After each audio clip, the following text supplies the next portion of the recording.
बर, काल आपलं इकॉनॉमिक्सचं एक लेक्चर झालं होतं. त्याच्यापूर्वी कुठलं झालं होतं? हिस्ट्रीचं एक झालं होतं. आज आपलं पॉलिटी सेक्शन सुरू करतोय. पॉलिटी सेक्शन मध्ये सगळ्यात पहिल्यांदा आपण पॅटर्न काय करतोय की सगळ्या विषयाचे इंट्रोडक्शन लेक्चर्स तुम्हाला होतील तिथे सगळ्यांना. याच्यामध्ये उद्देश काय, प्रत्येक विषयाचा साधारणतः मागच्या प्रश्नपत्रिकेमध्ये जे न्यू अपडेटेड सिलेबस झालाय तुमचा, अभ्यासक्रमामध्ये बदल झालेलं पहिलं वर्ष किंवा पहिली एक्झाम कधी झाली तुमची? 30 एप्रिलची परीक्षा कुणी दिली आहे का तुमच्यापैकी? कुणीच नाही दिलेली. म्हणजे 30 एप्रिलची एक्झाम ही न्यू पॅटर्न नुसार झालेली पहिली पूर्व परीक्षा आहे. मला वाटतं तू आधीच्या लेक्चरला होता ना त्या?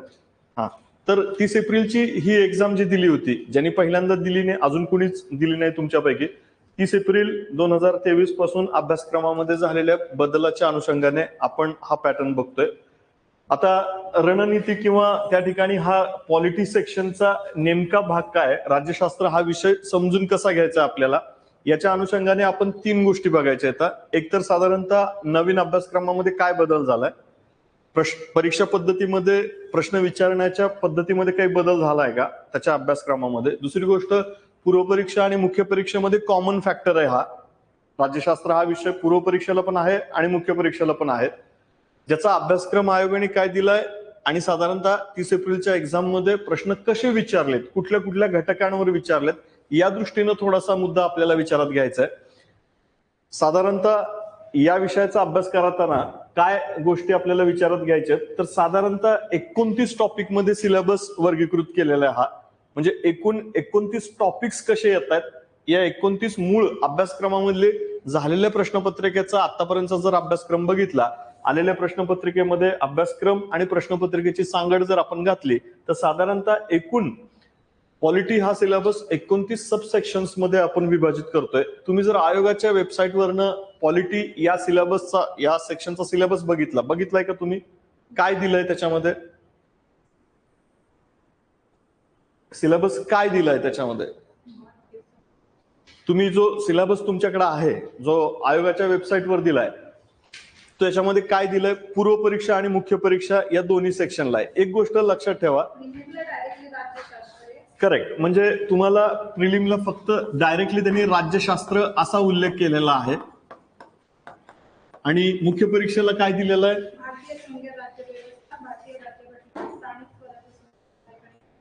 करेक्ट, म्हणजे ते स्पेसिफिकेशन्स दिलेले आहे. पहिली गोष्ट लक्षात ठेवा, 30 एप्रिलची प्रश्नपत्रिका तुम्ही सगळ्यांनी बघणं गरजेचं आहे. याच्यामध्ये पॉलिटीचे किती प्रश्न विचारले होते हे करण्यात, पहिल्यांदा पूर्वीच्या पॅटर्न मध्ये गट ब आणि गट क हा वेगळ्या पद्धतीनं भरती केले जात होते. अराजपत्रित म्हणजे काय, तर ज्याच्या माध्यमातून गट ब आणि गट क चे पद भरली जातात, त्याची एकच पूर्व परीक्षा झाली आहे. 30 एप्रिल 2023 ला एक पूर्व परीक्षा झाली आहे.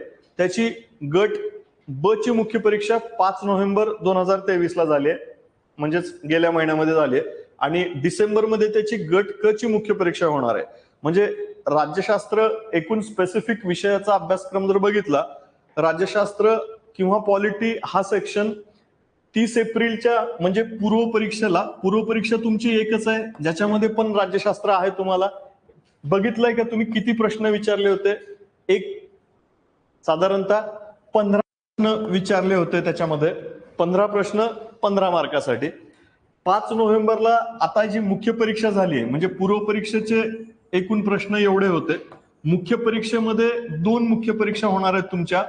गट ब ची जी झाली आहे आणि गट क ची जी होणार आहे, डिसेंबरमध्ये गट क ची मुख्य परीक्षा होणार आहे. गट ब च्या मुख्य परीक्षेला जी 5 नोव्हेंबरला झालेली आहे, त्याच्यात पण 15 प्रश्न विचारलेले आहेत पॉलिटी सेक्शनला. आणि साधारणतः पॅटर्न असा जर फॉलो झाला तर गट क ला देखील 15 प्रश्न विचारले जातील. म्हणजे पॉलिटी सेक्शन अभ्यास करताना तुम्ही जो सिलेबस आता आपण उल्लेख केलाय, तो एकूण किती प्रश्न तुम्हाला पूर्व आणि मुख्य परीक्षेला फेस करायचे? समजा 16 जून 2024 ची पूर्व परीक्षा तुम्ही देताय, बरोबर. या पूर्व परीक्षेला तुम्ही जेव्हा पेपर द्याल 16 जूनला, तेव्हा पॉलिटी सेक्शन मधले विषय साधारणतः 15 प्रश्न येतील 15 मार्कासाठी. फॉर एक्झाम्पल, ही परीक्षा तुम्ही एकाच वर्षीच्या ऍड नुसार तुम्ही पूर्व परीक्षा क्वालिफाय झालात, गट ब च्या मुख्य परीक्षेला गेलात, तर गट ब च्या मुख्य परीक्षेला पॉलिटीचे 15 प्रश्न येतील. गुण किती असतील त्याला? 30 गुण असतील. आणि समजा तुमचं मेरिट त्या पद्धतीने गट क च्या पदासाठी पण व्हॅलिड तुम्ही झालात, योग्य ते कौशल्य वगैरे त्या ठिकाणी बाबी विचारात घेता, ती पण मुख्य परीक्षा तुम्ही दिली, म्हणजे गट ब च्या मुख्य परीक्षेला 15 प्रश्न, गुण किती झाले? 30. गट क ची मुख्य परीक्षा प्रश्न 15, परत गुण किती झाले तुमचे? 15 दुणे 30, बरोबर. आणि साधारणतः पूर्व परीक्षेला 15 प्रश्न 15 मार्कासाठी. एकूण किती मार्कासाठी पॉलिटी अभ्यास करायचा आपल्याला? एकूण गुण किती झाले तुमचे? म्हणजे प्रश्न झाले तुमचे 15 त्रिक 45, पण गुण किती झाले? 75 झाले. लक्षात येतं स्ट्रॅटेजी काय असेल? तुम्हाला एक गोष्ट क्लिअर आहे की तुम्हाला एका वर्षीच्या 2024 ची पूर्व परीक्षा तुम्ही क्वालिफाय होताय. 15 पॉलिटीचे प्रश्न येणार आहेत, गुण असतील 15. त्याच पूर्व परीक्षेचे गट ब च्या मुख्य परीक्षेला तुम्ही क्वालिफाय झालात, पुन्हा प्रश्न येणार आहेत 15, गुण असणार आहेत 30. परत त्याच वर्षीच्या गट क साठी तुम्ही मुख्य परीक्षेला क्वालिफाय झालात, कारण दोघांचं कट ऑफ वेगवेगळं असतं. पूर्व परीक्षेचं गट ब चं तुमचं कट ऑफ वेगळं असणार आहे, गट क चं कट ऑफ तुमचं वेगळं असणार आहे. त्याच्यासाठी मुख्य परीक्षा स्वतंत्र घेतल्या जाणार आहेत. तर गट क ची जेव्हा तुम्ही मुख्य परीक्षा देताल, पुन्हा तुम्हाला 15 प्रश्न येणार आहेत, गुण मात्र 30 असणार आहे. म्हणजे इन शॉर्ट बॉटम लाईन काय? एका ऍड मध्ये, एका आता 2024 ची पूर्व आणि मुख्य परीक्षा दोन्ही विचारात घेतल्या तर तुम्हाला पॉलिटी हा विषय किती मार्कासाठी अभ्यास करावा लागणार आहे? 75 मार्कासाठी येणार आहे. हा मुद्दा पहिले विचारात घ्या. जनरली आपण त्या मुद्द्याकडे दुर्लक्ष करतो की बरं असं होणार आहे का की एकच प्रश्न पूर्व परीक्षेला आलाय आणि तोच प्रश्न त्याच वर्षीच्या मुख्य परीक्षेला रिपीट होणार आहे का? असं होणार आहे का? असं होणार नाहीये. बरं गट ब च्या मुख्य परीक्षेला आलेले पॉलिटीचे प्रश्न त्याच वर्षीच्या गट क च्या मुख्य परीक्षेला रिपीट होतील का? नाही. म्हणजे तुम्हाला जे साधारणतः 15 त्रिक 45 प्रश्न तुम्हाला फेस करायचे आहेत, ते 45 प्रश्न हे स्वतंत्र येतील हे तरी तुम्हाला मान्य करावं लागेल पहिल्यांदा. म्हणजे जो एकूण साधारणतः पॉलिटी सेक्शनच्या किती प्रश्नाचं आपल्याला नियोजन करायचंय? तर 45 प्रश्नाचं नियोजन करायचं आहे. जे पूर्वी, आता थोडक्यात मी तुम्हाला सांगतो, संयुक्त पूर्व परीक्षा पूर्वी पूर्व परीक्षा आणि एएसओ मुख्य परीक्षेला पॉलिटी सेक्शन कसा होता त्या आधारे हा सिलेबस पूर्वी 2023 पूर्वी आपल्याला पूर्व परीक्षेला 15 प्रश्न आणि एएसओ मुख्य परीक्षेला 55 प्रश्न येत होते. 55 प्रश्न येत होते, 110 मार्कासाठी येत होते. तो दोन्ही सिलेबस आता तुम्हाला कम्पेअर करून आता झालेल्या प्रश्नपत्रिकेमधला जर अभ्यासचे प्रश्न बघितले तर तुम्हाला एएसओ मुख्य परीक्षेला जो सिलेबस होता 2022 पर्यंत, त्याचा अभ्यासक्रम, त्याची एकूण परीक्षेत गुण, प्रश्न विचारण्याची पद्धत आणि साधारणतः डेप्थ विचारात घेतली तर आता येणारे हे 45 प्रश्न त्या पॅटर्न नुसार येणार आहेत. एवढा फक्त मुद्दा लक्षात घ्या. म्हणजे हे 45 प्रश्नाचं साधारणतः, आता गुणाचं साधारणतः गणित लक्षात आलं. पॉलिटी सेक्शन नवीन अभ्यासक्रमानुसार पूर्व परीक्षेला 15 प्रश्न, गट ब च्या मुख्य परीक्षेला 15 प्रश्न, गट क च्या मुख्य परीक्षेला 15 प्रश्न, 15 त्रिक 45. आता हे साधारणतः 45 प्रश्न आतापर्यंतच्या मागच्या प्रश्नपत्रिका, प्रिव्हियस पॅटर्न आणि गट ब ची आत्ताची गेल्या महिन्यात झालेली मुख्य परीक्षा विचारात घेता. एक्सपेक्टेड पण आहे पुढच्या महिन्यातली गट क ची मुख्य परीक्षा साधारणतः विचारात घेतली तर एकूण अभ्यासक्रम आपण जर साधारणतः विभाजित केला पॉलिटीचा, जे तुम्ही फक्त राज्यशास्त्र असं लिहिलंय म्हणताय, तो मुख्यतः चार सब सेक्शन मध्ये आपण विभाजित करू शकतो. कसा? भारतीय राज्यघटना. भारतीय राज्यघटना हा एक महत्वाचा घटक आहे. याच्यावरती येणारे प्रश्न. दुसरा जो सेक्शन येतोय त्याच्यावरती भारतीय राजकीय व्यवस्था. भारतीय राजकीय व्यवस्था म्हणजे काय, त्याच्यामध्ये काय येतं हे सगळं बघूयात आपण. पण साधारणतः मार्क ऑफ डिस्ट्रीब्युशन विचारात घेता भारतीय राज्यघटनेवरती काही प्रश्न येतील, भारतीय राजकीय व्यवस्थेमध्ये काही प्रश्न येतील आणि स्थानिक स्वराज्य संस्थांवरती काही प्रश्न. जे राहिलेले प्रश्न येत आहेत ते इतर किंवा समग्र या सेक्शन मध्ये आपण घेतोय. म्हणजे उदाहरणार्थ महाधिवक्तावर प्रश्न विचारलाय, उदाहरणार्थ ऍडव्होकेट जनरल ऑफ इंडिया वरती प्रश्न विचारलाय किंवा कॅग वरती प्रश्न विचारलाय, युपीएससीचं फॉर्मेशन कुठल्या किंवा लोकसेवा आयोगाची रचना अथवा तरतुदी घटनेमध्ये कोणत्या कलमामध्ये दिल्यात, असे प्रश्न आपण इतर किंवा समग्र मध्ये घेतो. उदाहरणार्थ, भारतीय राज्यघटनेवरती सर्वाधिक कोणत्या देशाच्या राज्यघटनेचा प्रभाव पडलेला आहे, असा प्रश्न आला तर तो आपण भारतीय राज्यघटनेशी संबंधित विषयाशी येईल. हा प्रश्न या सेक्शनशी रिलेट करतोय. उदाहरणार्थ, भारतीय राज्यघटनेवर सर्वाधिक प्रभाव कुठल्या देशातील राज्यघटनेचा आढळतो? ब्रिटनच्या राज्यघटनेचा प्रभाव आढळतो, हे त्याचं उत्तर आहे. तर याच्यावरती भारतीय राज्यघटना ह्या सेक्शनशी रिलेटेड असे प्रश्न आहेत. दुसरा महत्वाचा, आता उदाहरणार्थ दुसरा प्रश्न विचारला की भारतामध्ये उपराष्ट्रपती पदाची त्या ठिकाणी तरतूद केलेली आहे. कुठल्या देशाच्या राजकीय व्यवस्थेवरनं उपराष्ट्रपती पदाची तरतूद केलेली आहे, असा जर प्रश्न विचारला तर ते अमेरिकन सिस्टीम मध्ये जातो. तो अमेरिकन राजकीय व्यवस्थेनुसार भारतामध्ये उपराष्ट्रपती पदाची तरतूद केलेली आहे. आता हा जर प्रश्न विचारला तो भारतीय राजकीय व्यवस्थेशी निगडीत प्रश्न आहे, म्हणजे हा प्रश्न तुमचा या कॅटेगरीमध्ये जाणार आहे. तसेच उदाहरणार्थ, आत्ताच 30 एप्रिल 2023 तो प्रश्न बघणार आहे आपण. प्रश्नपत्रिकेचा आपण अभ्यास करणारच आहे की कसे प्रश्न विचारलेत. फक्त कुठल्या सेक्शनला विचारले ते मी सांगणार आहे तिथं तुम्हाला. पण समजा तिथं विचारलं की ग्रामपंचायतीचा सचिव कोण असतो, ग्रामपंचायतीचा सचिव कोण असतो? ग्रामसेवक हा ग्रामपंचायतीचा सचिव असतो. तसेच एखादा प्रश्न विचारला की महानगरपालिका याचा सचिव कोण असतो, किंवा महानगरपालिकेमधील प्रमुख पदाधिकारी जे असतात त्यांचं नाव काय असतं? पदाधिकारी महापौर आणि सचिव आयुक्त असतात. असा प्रश्न आला तर तो कुठल्या सेक्शन मध्ये जातोय? तुमच्या स्थानिक स्वराज्य संस्थांमध्ये जातोय. असं, आणि समजा CAG, controller and auditor general of India, याच्याशी एखादा प्रश्न आला, किंवा केंद्रीय लोकसेवा आयोग याच्या स्थापनेबद्दल भारतीय राज्यघटनेतील कुठल्या कलमाअंतर्गत तरतुदीमध्ये घटनात्मक नमूद केलेला आहे, असा प्रश्न विचारला. उदाहरणार्थ, हा प्रश्न कलम क्रमांक 315शी रिलेट करतोय, पण आपण त्याला ऑदर किंवा इतर मध्ये त्या ठिकाणी वर्गीकृत करतोय. म्हणजे पहिल्यांदा मित्रांनो, अख्खा राज्यघटना, जसं आता राज्यशास्त्र, जसं आयोगाने पूर्व परीक्षेला काही वेगळं काही दिलं नाही, फक्त राज्यशास्त्र असं ब्लंट स्टेटमेंट त्यांनी केलेलं आहे. याचं मुख्यतः प्राथमिक स्तरावर प्रश्नपत्रिकेच्या अनालिसिसनुसार आपण वर्गीकरण किती भागात केलंय? 4 भागात केलंय. लक्षात ठेवा, मेजॉरिटी क्वेश्चन्स 15 पैकी जवळजवळ 13-14 प्रश्न तुम्ही असे वर्गीकृत करू शकता. अभ्यास करताना सगळ्यात पहिल्यांदा तुमचं काय ध्येय असलं पाहिजे? आपण एक प्रश्नपत्रिका 30 एप्रिलची घेणार आहे की कम्पेअर करण्यासाठी तुम्हाला तुमचा महत्वाचा रोल काय असला पाहिजे? अभ्यासक्रम पॉलिटीचा समोर ठेवल्यानंतर तुम्हाला प्रश्नपत्रिकेमधून साधारणतः ठरवता आलं पाहिजे की कोणत्या सेक्शन मध्ये हा प्रश्न जातोय. उदाहरणार्थ, भारतीय हाय कमिशनर या पदाची निर्मिती पुढीलपैकी कोणत्या कायद्यानुसार केली? हा घटनात्मक कायद्याचा इतिहासाचा भाग आहे.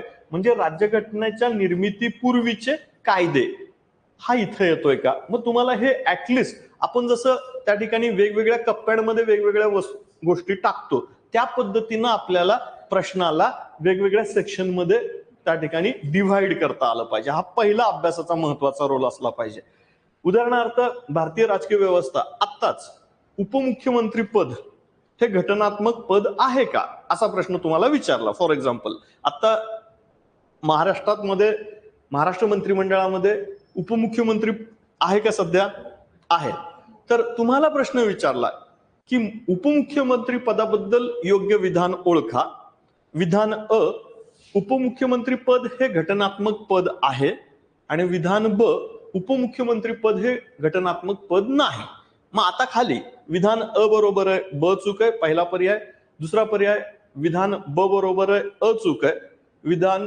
तिसरा पर्याय, विधान अ आणि ब दोन्ही बरोबर आहे आणि ड दोन्ही चूक आहे. या पद्धतीनं पर्याय आला तर तुम्हाला भारतीय राजकीय व्यवस्थेशी रिलेटेड हा प्रश्न आहे हे तुम्हाला ओळखता आलं पाहिजे. अभ्यास करताना मागच्या साधारणतः 10 प्रश्नपत्रिका आपण अभ्यासाव्यात. स्वतः तुम्ही महाराष्ट्र लोकसेवा एमपीएससीच्या वेबसाईटवरती जाऊन तुम्ही प्रश्नपत्रिका बघू शकता. प्रश्नपत्रिकेमधून साधारणतः पहिल्या टप्प्यामध्ये प्रश्नाचं वर्गीकरण या मूळ 4 सेक्शन मध्ये कुठं आपल्याला करता येईल याचा एक अंदाज घेता आला पाहिजे. हा पहिला अभ्यासाच्या दृष्टीनं आपली तयारी असेल. तुम्ही अगदी नव्यानं जून 2024 ची पूर्वपरीक्षा देताय, ऍटलिस्ट 5 तरी प्रश्नपत्रिका पूर्वपरीक्षेच्या मागच्या तुम्ही घेतल्या पाहिजेत. 5 तरी प्रश्नपत्रिका पहिल्या टप्प्यात तुमच्या अभ्यासासमोर आल्या पाहिजेत.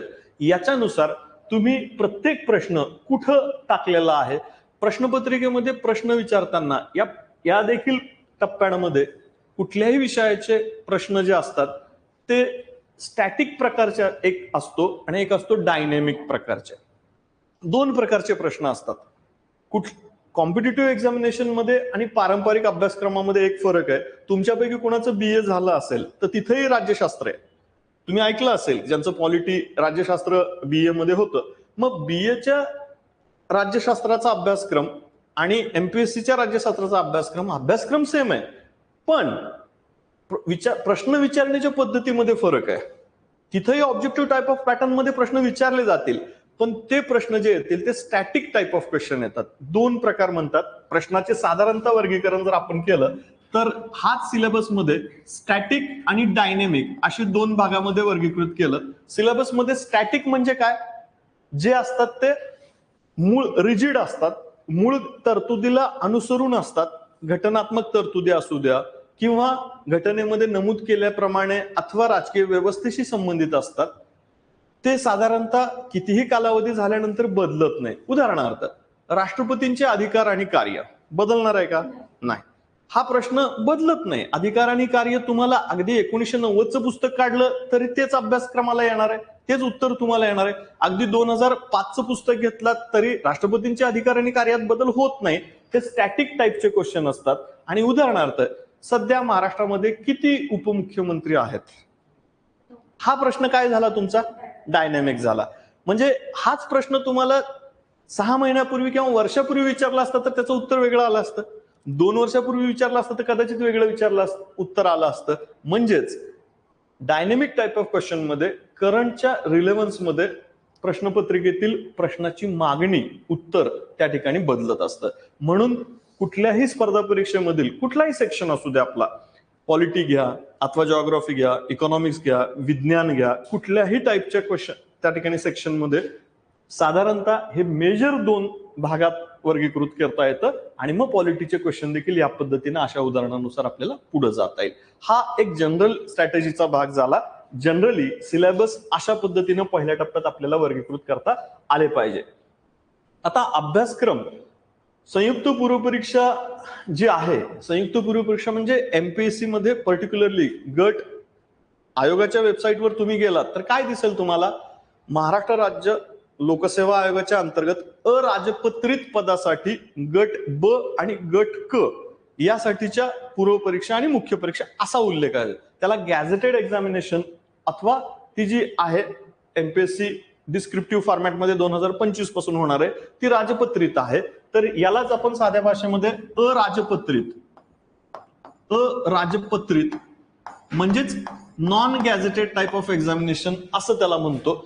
साध्या लोकप्रिय भाषेमध्ये कंबाईन असं म्हणतो त्याला, कंबाईन एक्झामिनेशन, लोकप्रिय भाषेमध्ये कंबाईन. याच्यामध्ये पूर्व आणि मुख्य परीक्षेचा आपला हा आयोगाचा सिलेबस आता 4 भागामध्ये वर्गीकृत केलेला आपण दाखवला.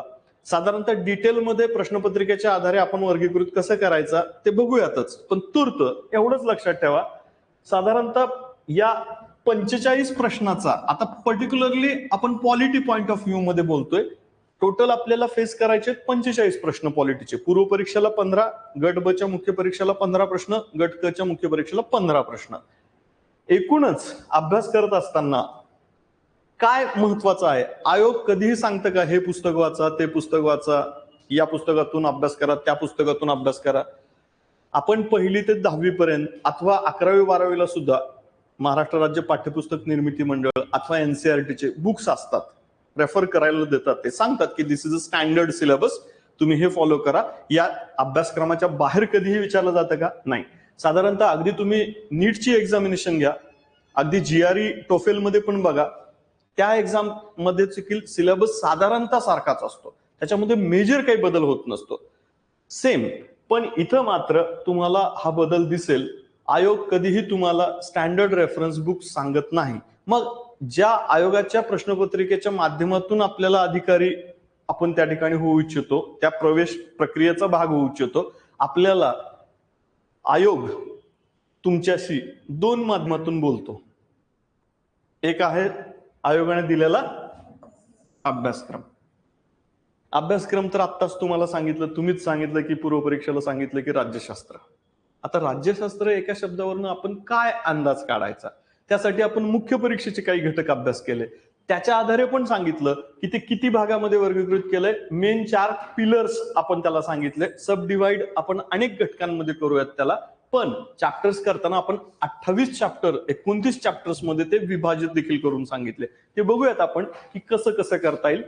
पण आयोग तुमच्याशी बोलतोय ते दोन माध्यमातून. एक तर आयोग सिलेबस देतोय. सिलेबस मधून फार काही कळतंय का आपल्याला? नाही कळत. मग दुसरा एक पर्याय काय? आयोगाच्या काय आहेत आपल्याकडनं राज्यशास्त्र विषयाबद्दलच्या अपेक्षा.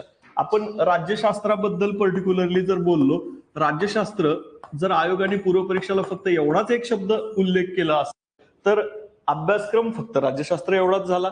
मग ह्याच्यापेक्षा अधिक विश्लेषण आयोग करून देते, फक्त तुम्हाला ते समजून घ्यावं लागेल. कशाच्या माध्यमातून आयोग? दुसरा एक माध्यम काय आहे आयोग तुमच्याशी बोलतोय ते? आयोग PYQs, previous year question paper, जे आपण आता बघणार आहे. आयोगाचा अभ्यासक्रम तुम्ही सांगितल्याप्रमाणे फार काही आपल्याला स्पष्टीकरण मिळतंय का? नाही मिळत.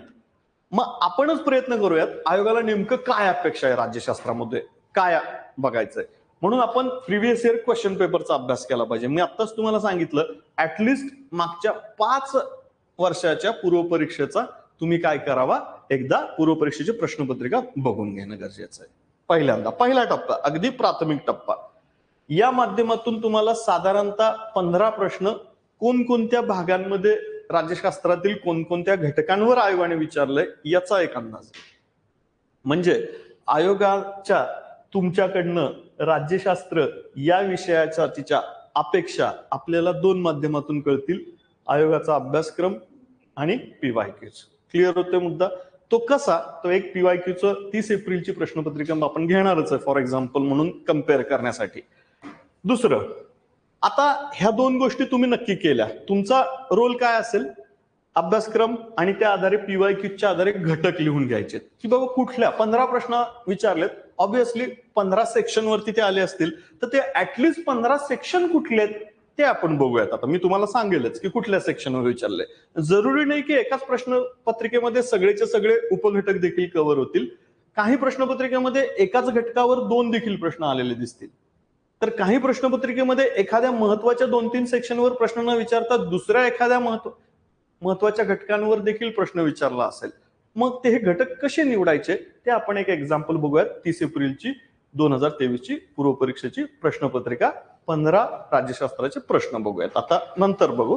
तूर्त हे 2 घटकांच्या आधारे आपण समजून घेणार आहोत आयोगाच्या या विषयासाठीच्या आपल्याकडच्या अपेक्षा. क्लिअर होतोय मुद्दा अगदी थोडक्यात? आता तुम्ही काय करावं? तुम्हाला हे कळालं, अभ्यासक्रम कळाला, PYQच्या माध्यमातून तुम्ही घटकांची यादी देखील तयार केली की अरे या विषयावरती प्रश्न विचारलेले आहेत. समजा तुम्हाला विचारलंय राज्यघटनेवरती, ठीक आहे.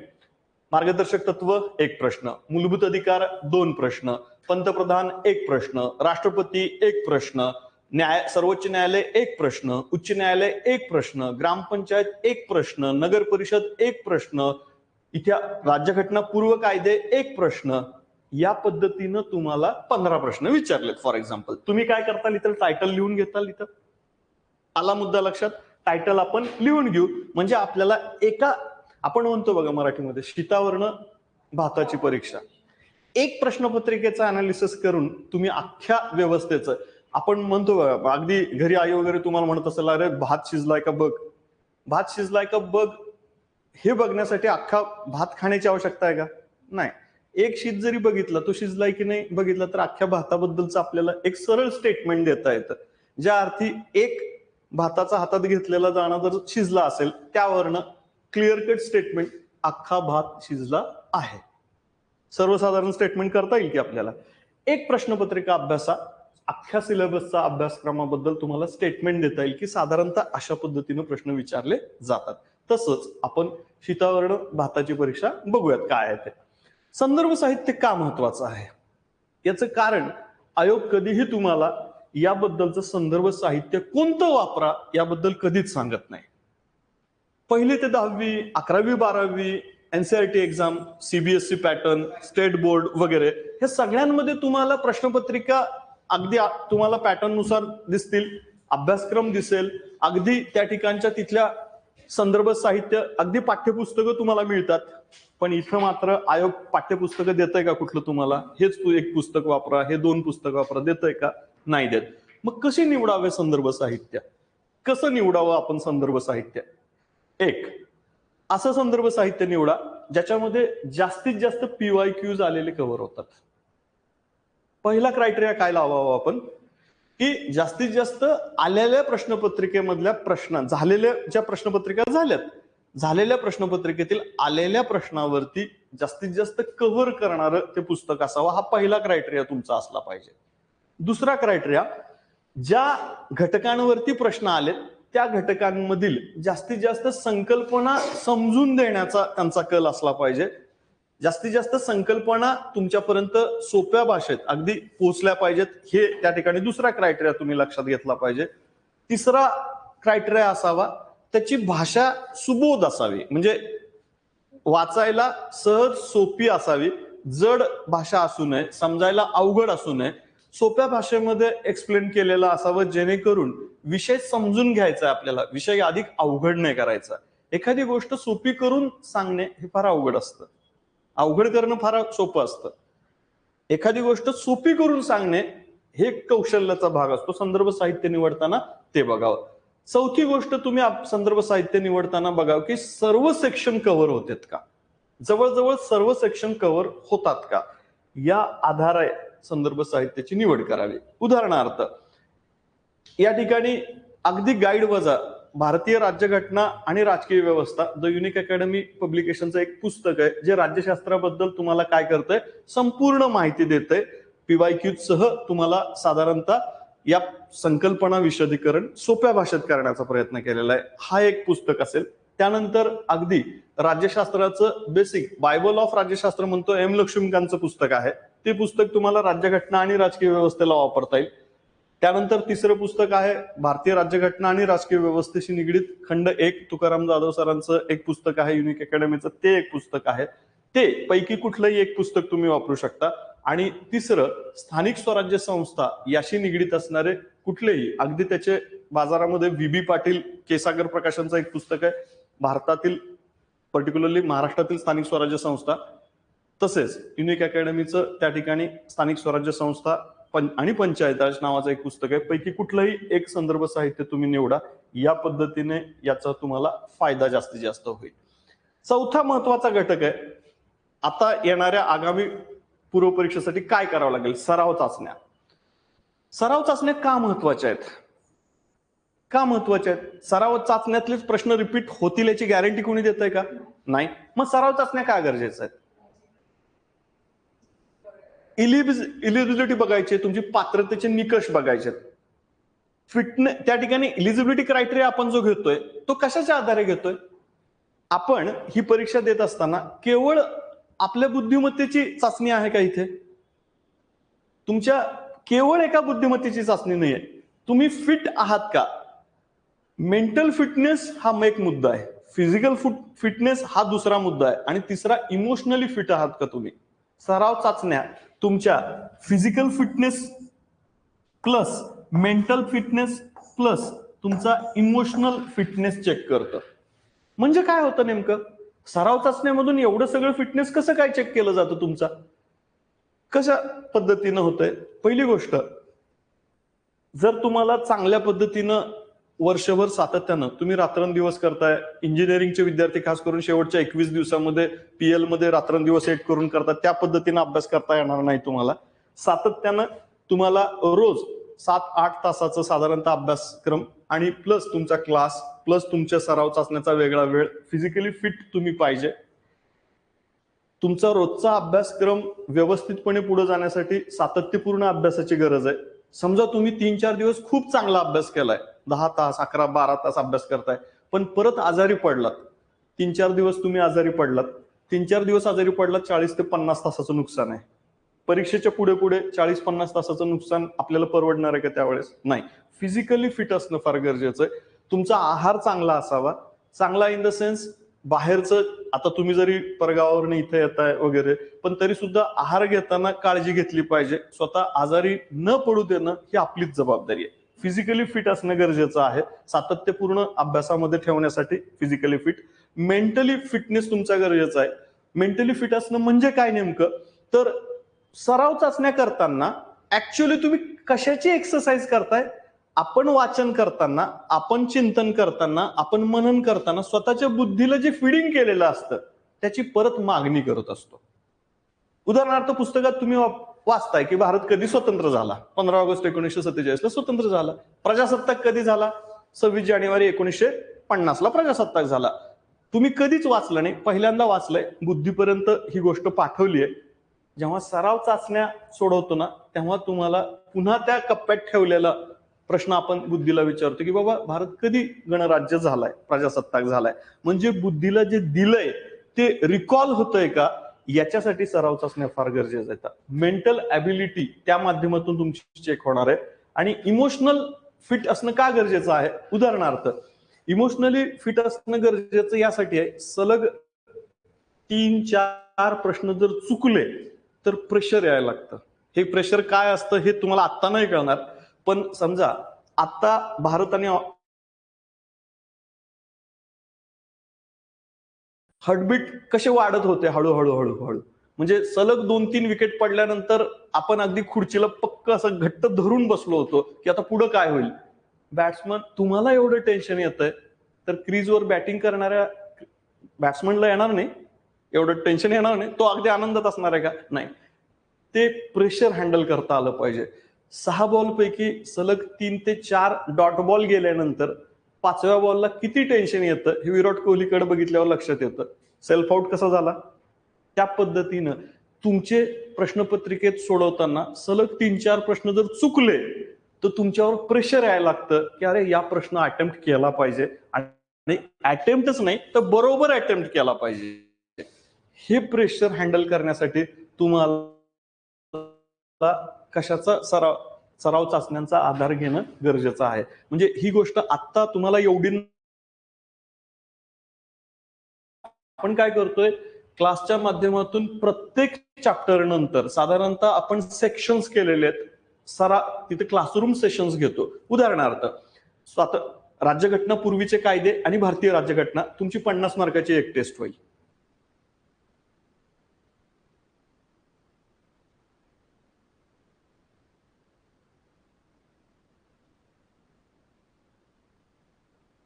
नाम केलं जातं. तिला बेसिक 8वी ते 12वीचं ज्याला आपण 8वी ते 12वीची पायाभूत क्रमिक पुस्तकांची टेस्ट म्हणतो, ती 100 मार्काची टेस्ट घेतली जाते. म्हणजे या माध्यमातून तुमच्या सराव चाचण्याच्या माध्यमातून फिजिकल फिटनेस तुम्ही मेंटेन करणं ही तुमची जबाबदारी पण तुम्हाला समजेल. मेंटल फिटनेस असणं गरजेचं आहे. इमोशनली तुम्ही फिट असला पाहिजे. काही फरक नाही पडत सलग 3-4 प्रश्न चुकले तरी स्वतःला तुम्ही स्टेबल ठेवून 5वा-6वा प्रश्न अटेम्प्ट करता आला पाहिजे. एखादा सलग 3-4 प्रश्नाची उत्तरं नाही येत आपल्याला तर तुम्ही ते प्रश्न त्या अटेम्प्टला न सोडवता सेकंड अटेम्प्टला त्याच्यावरती जाता आलं पाहिजे. इमोशनली फिट म्हणजे काय? 4 पर्यायापैकी कधी कधी 2 पर्याय फार जवळ वाटायला लागतात आपल्याला. आयोग विचारतं सर्वात जवळचा पर्याय, त्यावेळेस पण तुम्हाला त्या ठिकाणी याचा फायदा होत असतो. हा आत्ता तुमच्या एवढं लक्षात नाही येणार. जेव्हा आपण 100 मार्काची पहिली टेस्ट घेऊ तुमची, त्यावेळेस तुम्हाला थोडंसं लक्षात येईल, आणि सेक्शन नुसार ज्या ठिकाणी टेस्ट घ्यायला लागू थोडंसं त्यावेळेस या गोष्टींचं अधिक चांगल्या पद्धतीने आपल्याला समजू शकतील. थोडंसं यानंतरचा एक मुद्दा आपल्याला बघता येईल. इथे प्रत्येक सिलेबसमध्ये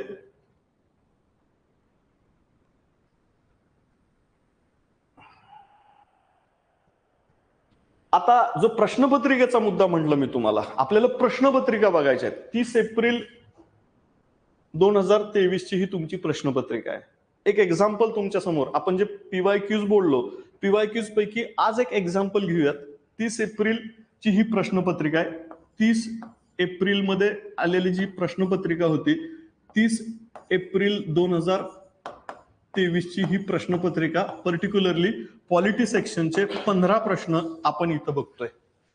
कसे बघायचे तुम्ही या आधारे शीतावर्ण भाताची परीक्षा म्हणजे काय, तर हे प्रत्येक प्रश्नपत्रिका बघा, त्याच्यामध्ये तुम्ही काय करावं. उदाहरणार्थ पहिलाच प्रश्न विचारला होता की महाधिवक्त्याच्या बाबत खालीलपैकी कोणते विधान असत्य आहे. आता पहिल्यांदा महाधिवक्ता म्हणजे काय हा मुद्दा तुमच्या पुढे येणार. न्यायाधीश नाही, न्यायाधीश हे त्या ठिकाणी सर्वोच्च न्यायालय, उच्च न्यायालय अथवा कनिष्ठ न्यायालयातील न्यायदान करणारा त्या ठिकाणी व्यक्ती असतो, त्याला न्यायमूर्ती अथवा न्यायाधीश म्हणतो. महाधिवक्ता म्हणजे काय, इथून सुरुवात. 4 पिलर केले होते आपण, राज्यघटना, राजकीय व्यवस्था, स्थानिक स्वराज्य संस्था आणि इतर. महाधिवक्ता हा इतर मध्ये येतो. याचं कारण काय, महाधिवक्ता हा राज्याचा सर्वोच्च कायदा अधिकारी असतो. म्हणजे महाराष्ट्र राज्याला कायदा निर्मिती प्रक्रियेमध्ये लीगल सजेशन कोण देत असतं, तर हा महाधिवक्ता देत असतो. हे शब्द तुम्हाला ओळखीचे वाटण्यासाठी आपल्याला संपूर्ण सिलेबस घ्यावा लागेल. तूर्त एवढं लक्षात ठेवा, हा प्रश्न आला होता की महाधिवक्त्याची बद्दलचा एक मुद्दा आला होता. उदाहरणार्थ राज्यपालांचा याच्याबद्दल राज्यपालांना ते अथवा राज्य सरकारला ते काय करतायत, सल्ला देतायत. कुठला, कायदेशीर सल्ला देतायत. म्हणजेच राज्यपालांना अथवा राज्य सरकारला कायदेशीर बाबींसंदर्भात ते काय करतायत, सल्ला देतायत. हे बरोबर विधान आहे. कायदेशीर सल्ला देणं हे त्यांचं कार्य आहे. उदाहरण सांगतो आपण. महाधिवक्ता हा घटक घेतलाय, आयोगाने प्रश्न विचारला होता, पुढील पैकी काय निवडायचं आपल्याला, विधान म्हणजे चुकीचा पर्याय निवडायचा आहे. महाधिवक्ता राज्यपालांना त्यांच्या कार्यामध्ये अथवा राज्य सरकारला कायदा निर्मितीच्या प्रक्रियेमध्ये कायदेशीर सल्ला देतो. हे बरोबर विधान आहे. राज्यपालांनी त्यांना नेमून दिलेल्या कायदेशीर वैशिष्ट्य किंवा अथवा इतर कर्तव्य पार पाडली जातात. म्हणजे राज्यपालांनी अथवा सरकारने त्यांना जे काही आदेश दिलेत कायदेशीर बाबी पूर्ण करण्यासाठी. उदाहरणार्थ, राज्य सरकारच्या विरोधात एखादा खटला आहे सर्वोच्च न्यायालयामध्ये, राज्य सरकारने आदेश दिला की तुम्ही सर्वोच्च न्यायालयात जा आणि महाराष्ट्र राज्य सरकारची बाजू मांडा. हा मुद्दा आहे. उदाहरणार्थ, सध्या ओबीसी आरक्षणाचा मुद्दा आहे, मराठा आरक्षणाचा मुद्दा आहे, अगदी ओबीसी आरक्षणाच्या राजकीय आरक्षणाचा मुद्दा सुप्रीम कोर्टात पेंडिंग आहे. त्याबाबत समजा राज्य सरकारने महाधिवक्त्यांना आदेश दिला की तुम्ही सुप्रीम कोर्टामध्ये हा खटला चालू आहे आणि तुम्ही महाराष्ट्र राज्य सरकारची बाजू मांडण्यासाठी तिथं जा. हा आदेश दिला, त्यांना पाळावं लागेल की नाही, मग हा त्यांचा अधिकाराचा भाग झाला. याशिवाय कायद्यानं दिलेली कर्तव्य पार पाडणे. कायद्यानं दिलेली म्हणजे काय, उदाहरणार्थ महाराष्ट्र राज्य सरकार नवीन कायदा तयार करते. फॉर एक्झाम्पल, या ठिकाणी महाराष्ट्र राज्य सरकारने एखादा नवीन कायदा करायचं ठरवलं. काय कायदा करायचा आहे की उदाहरणार्थ महिलांच्या अकाउंटला, आता जसं मध्य प्रदेशामध्ये निवडणुका झाल्या, लाडली बहिणा योजना आहे, बरोबर की नाही, तसं उद्या महाराष्ट्र सरकारने ठरवलं की आपल्याला ही योजना राबवायची, याच्याबद्दल कायदा करायचा आहे. राज्य सरकार काय करेल, हा कायदा कसा करावा, ह्या कायद्याच्या तरतुदी काय असाव्यात, याच्याबद्दलची रूपरेषा तुम्ही आम्हाला द्या, असा जर त्यांनी त्या ठिकाणी त्यांना हे कार्य पार पाडण्याचा सांगितलं तर हेही कार्य त्या ठिकाणी ते पार पाडलं जातं. हे देखील महाधिवक्त्याचं कार्य असेल. फक्त मग अयोग्य विधान कुठलंय, महाधिवक्त्यांची नियुक्ती राष्ट्रपती करतात, हे चुकीचं आहे. इथपर्यंत राज्यपाल. करेक्ट उत्तर लक्षात आलं. हा एक प्रश्न तुम्हाला महाधिवक्ता या घटकांबद्दलची संपूर्ण माहिती देऊन टाकतो. पहिली गोष्ट, महाधिवक्ता हा राज्य पातळीवर कार्यरत असतो, बरोबर. दुसरा मुद्दा, तो राज्याचा सर्वोच्च कायदा अधिकारी असतो. तिसरा मुद्दा, तो राज्य सरकारला कायदेविषयक बाबींमध्ये सल्ला सहाय्य देण्याचं काम करत असतो. चौथा मुद्दा, राज्यपाल अथवा राज्य सरकारनं जसा आदेश दिलाय त्यानुसार ते कुठल्याही न्यायालयामध्ये जातात आणि राज्य सरकारची बाजू मांडत असतात. या आधारे जर राज्याच्या पातळीवर ते काम करतायत तर राष्ट्रपतींद्वारे नियुक्त नव्हे तर राज्यपालांद्वारे नियुक्त केले जातात. हे करेक्ट उत्तर यायला पाहिजे होतं. ज्यामुळं इथं राष्ट्रपती आल्यामुळं हा पर्याय काय होतोय तुमचा automatically. This is called as elimination technique. Clear होतोय मुद्दा. अभ्यास करताना स्ट्रॅटेजिकली तुम्हाला पारंपरिक पद्धतीनं हे सगळं दिसेल. मग इथं पुस्तकांमध्ये काय असेल की महाधिवक्त्यांची नियुक्ती राज्यपाल करतात. मग या आधारे तुम्हाला ठरवावं लागेल की राष्ट्रपती करत नाही. आयोग तुम्हाला readymade ready to eat food देणार नाहीये कधी. ते तुम्हाला प्रोसेस करायला लावतील, ते तुम्हाला विचार करायला लावतील. अशा पद्धतीनं या आधारे मग 4 घटकांमध्ये जो अभ्यासक्रम एकूण विभाजित केला होता तो इतर अथवा समग्र मध्ये हा महाधिवक्ता येईल इथे. तर तो एका प्रश्नाच्या आधारे तुम्हाला लक्षात येते आपली स्ट्रॅटेजी काय असावी. अभ्यासक्रम जो 29 घटकांमध्ये आपण विभाजित केलाय त्याच्यामध्ये आपल्याला अशा पद्धतीनं प्रत्येक प्रश्नाचं तुम्हाला अनालिसिस करता यावं. क्लास जॉईन केलेले विद्यार्थी, क्लास न जॉईन केलेल्या विद्यार्थ्यांमध्ये फरक असला पाहिजे. 4 ते 5 लाख मुलं एक्झामला फॉर्म भरतात. जरुरी नाही की सर्वच्या सर्व योग्य पद्धतीने अभ्यास करूनच येत असतील, पण सिरियस 10% जरी कॅन्डिडेट घेतले, तुमच्यामध्ये आणि त्यांच्यामध्ये फरक असला पाहिजे. 300-400 रुपयाचं पुस्तक जर पॉलिटीसाठी बाजारात उपलब्ध आहे, 2-3 पुस्तकं 1000-1200ला मिळत असतील, तर तुम्ही एवढी फीस भरून इथं काय येत आहे? मग इथं जर तुम्ही त्यासाठी येत असताल तर तुम्हाला इतरांपेक्षा अधिक लवकर, अधिक चांगल्या पद्धतीनं विषय समजून घेण्याची आवश्यकता आहे. आपल्या स्पर्धकांच्या तुलनेनं आपण कुठं वरचढ ठरू शकतो, कुठं चांगल्या प्रयत्न करून लवकर पद मिळू शकतं, तुमच्यामध्ये आणि तुमच्या यशामध्ये अंतर जे आहे ते कमी करण्याचं काम आम्ही करतो. लक्षात येते? तुम्ही अधिकारी होणार नाही असं नाही. सेल्फ स्टडी करून पण मुलं कुठं कुठं त्या ठिकाणी महाराष्ट्रभर अभ्यास करतायत, नाही असं नाही. अगदी एकलव्यासारखं ते अभ्यास करतायत, काही प्रॉब्लेम नाही. पण किती अटेम्प्ट, ट्रायल अँड एरर मेथडने जावं लागतं. 1, 2, 3 अटेम्प्ट त्याच्यामध्ये जातात. एक अटेम्प्ट 1 वर्ष ते 1.5 वर्षाचा असतो साधारणतः. मग 3 अटेम्प्ट समजून घेण्यासाठी गेले तर आयुष्यातले या तरुणाईच्या कालावधीमधली 3 वर्ष त्या ठिकाणी देणं आपल्याला परवडणार आहे का? हा कालावधी वाचवणं हा आमचा उद्देश आहे इथे. सगळ्या विषयाचा या पद्धतीने एकंदरीत जर आपण विचार केला तर या माध्यमातून आपण या ठिकाणी जातोय. जसं एक वाक्य म्हटलं जातं की दगड आणि मूर्तीमध्ये काय फरक असतो. आमचा रोल दगडामधून, बघा दगडाची एखादी शिळा आहे, मूर्ती दगडातच असते. मूर्तिकाराचा रोल काय असतो? नको असलेला पार्ट काढून टाकणे. येतोय का फरक लक्षात?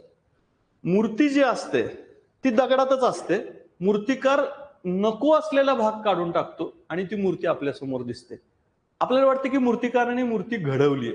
घडवली म्हणजे मूर्ती घडलेलीच असते, फक्त नको असलेला पार्ट तिथं असतो, तो काढून टाकतो.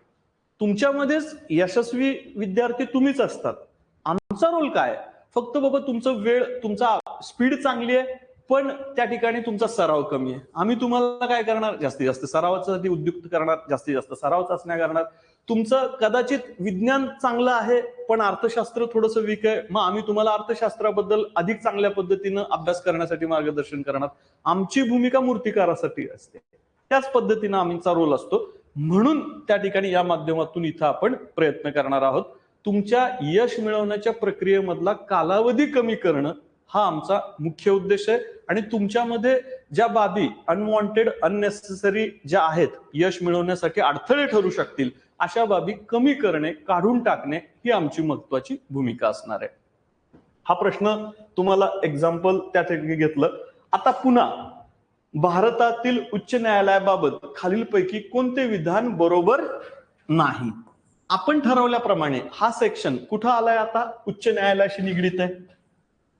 उच्च न्यायालय, आता उच्च न्यायालय कुठं येतोय? 4 जे पिलर केले होते, मग तुम्ही लिहून घेतले असेल तर तुम्हाला लक्षात येईल. भारतातील राजकीय व्यवस्था येतोय. घेतलाय का सेकंड टॉपिक आपण? भारतातील राजकीय व्यवस्था. त्याच्यामध्ये केंद्रातील राजकीय व्यवस्था आणि प्रांतातील राजकीय व्यवस्था. केंद्रातील राजकीय व्यवस्था पुन्हा 2 भागात, आपण 3 भागात विभाजित केली. केंद्रीय कायदेमंडळ म्हणजे संसद, केंद्रीय कार्यकारी मंडळ म्हणजे पंतप्रधानांच्या नेतृत्वाखालचं मंत्रिमंडळ, आणि तिसरा भाग सर्वोच्च न्यायालय आणि न्यायपालिका असं म्हणू शकतो. फार फार तर आपण केंद्रीय पातळीवरती काम करणारं अथवा राज्यामध्ये सर्वोच्च स्थानी असणारं, म्हणजेच राजकीय व्यवस्थेमधला हा भाग आहे. सरकार म्हणजे कार्यकारी मंडळ, कायदेमंडळ म्हणजे संसद किंवा विधिमंडळ, आणि न्यायपालिका म्हणजेच सर्वोच्च अथवा उच्च न्यायालय. म्हणजे भारतीय राजकीय व्यवस्था या सेकंड पिलर मधला हा प्रश्न आहे. आपण डिवाइड करताना कुठे टाकूयात? त्याला सेकंड पॉइंट मध्ये टाकूयात की हा उच्च न्यायालयाशी निगडीत आहे. प्रश्न काय विचारलेला आहे? बरोबर नाही असं पर्याय, म्हणजे चूक पर्याय निवडायचा आपल्याला. त्याच्या आधी बरोबर काय ते बघावं लागेल. या अर्थाने बघा, उच्च न्यायालय हे त्या ठिकाणी उच्च न्यायालयाबद्दल काय बरोबर आहे, उच्च न्यायालय हे जनहित याचिकांशी संबंधित याचिका स्वीकारू शकतं का. आता जनहित याचिका म्हणजे काय, त्याला अलीकडेच एक पिक्चर आलेलं आहे बघा, त्याच्यामध्ये PIL पब्लिक इंटरेस्ट लिटिगेशन नावाचा एक प्रकार येतो. कधी शब्द ऐकलाय का, public interest litigation? Jolly LLB picture बघितलाय तुम्ही? जॉली LLB पिक्चर बघितलाय, त्याच्यामध्ये पब्लिक इंटरेस्ट लिटिगेशन फाईल केली जाते. उच्च न्यायालयाचा पब्लिक इंटरेस्ट लिटिगेशन ऍक्सेप्ट करण्याचा अधिकार असतो. म्हणजेच सर्वसाधारण सार्वजनिक हितासाठी तुम्ही त्या ठिकाणी उच्च न्यायालयाकडे धाव घेऊ शकता. उदाहरण सांगतोय, पुण्यामध्ये तुम्ही राहता, पुण्यामध्ये नदी पात्रात नदी आहे आपली, नदीच्या बाजूने रस्ता जातोय, तुम्ही कधी तरी गेला पण असताल त्या रस्त्याने. त्या रस्त्याच्या वाइंडिंग अप करण्यामुळं अनेक झाडं तोडावी लागत असतील आपल्याला, तर तुम्ही उच्च न्यायालयाकडे जाऊ शकता आणि हा रस्ता बंद करून तुम्ही पर्यायी रस्त्याची व्यवस्था करा, कारण हा रस्ता वाढवल्यामुळे अनेक झाडं आपल्याला तोडावी लागतील. मग तुम्ही तुमच्या हितासाठी करणार आहे का ती? नाही. कुणासाठी करताय? जनते, सर्वसामान्य सार्वजनिक हितासाठी. पब्लिक इंटरेस्ट लिटिगेशन म्हणजे त्या ठिकाणी अर्ज किंवा याचिका दाखल करणं, याला म्हणतात PIL. उच्च न्यायालय ऍक्सेप्ट करू शकतं. तुम्ही आम्ही कुणीही सार्वजनिक हितासाठी उच्च न्यायालयाकडे धाव घेऊ शकतो की झाडांची कत्तल थांबवा. करू शकतो का आपण? हो, उच्च न्यायालयाचा हा अधिकार आहे. उच्च न्यायालय प्रत्येक न्यायाधीशाची नियुक्ती, उच्च न्यायालयातील प्रत्येक न्यायाधीशाची नियुक्ती राष्ट्रपती करतात. हा मुद्दा महत्वाचा आहे, लक्षात ठेवा. सर्वोच्च न्यायालय आणि उच्च न्यायालय यामधील प्रत्येक न्यायाधीशाच्या नियुक्तीची पत्र ही राष्ट्रपतींद्वारे येत असतात.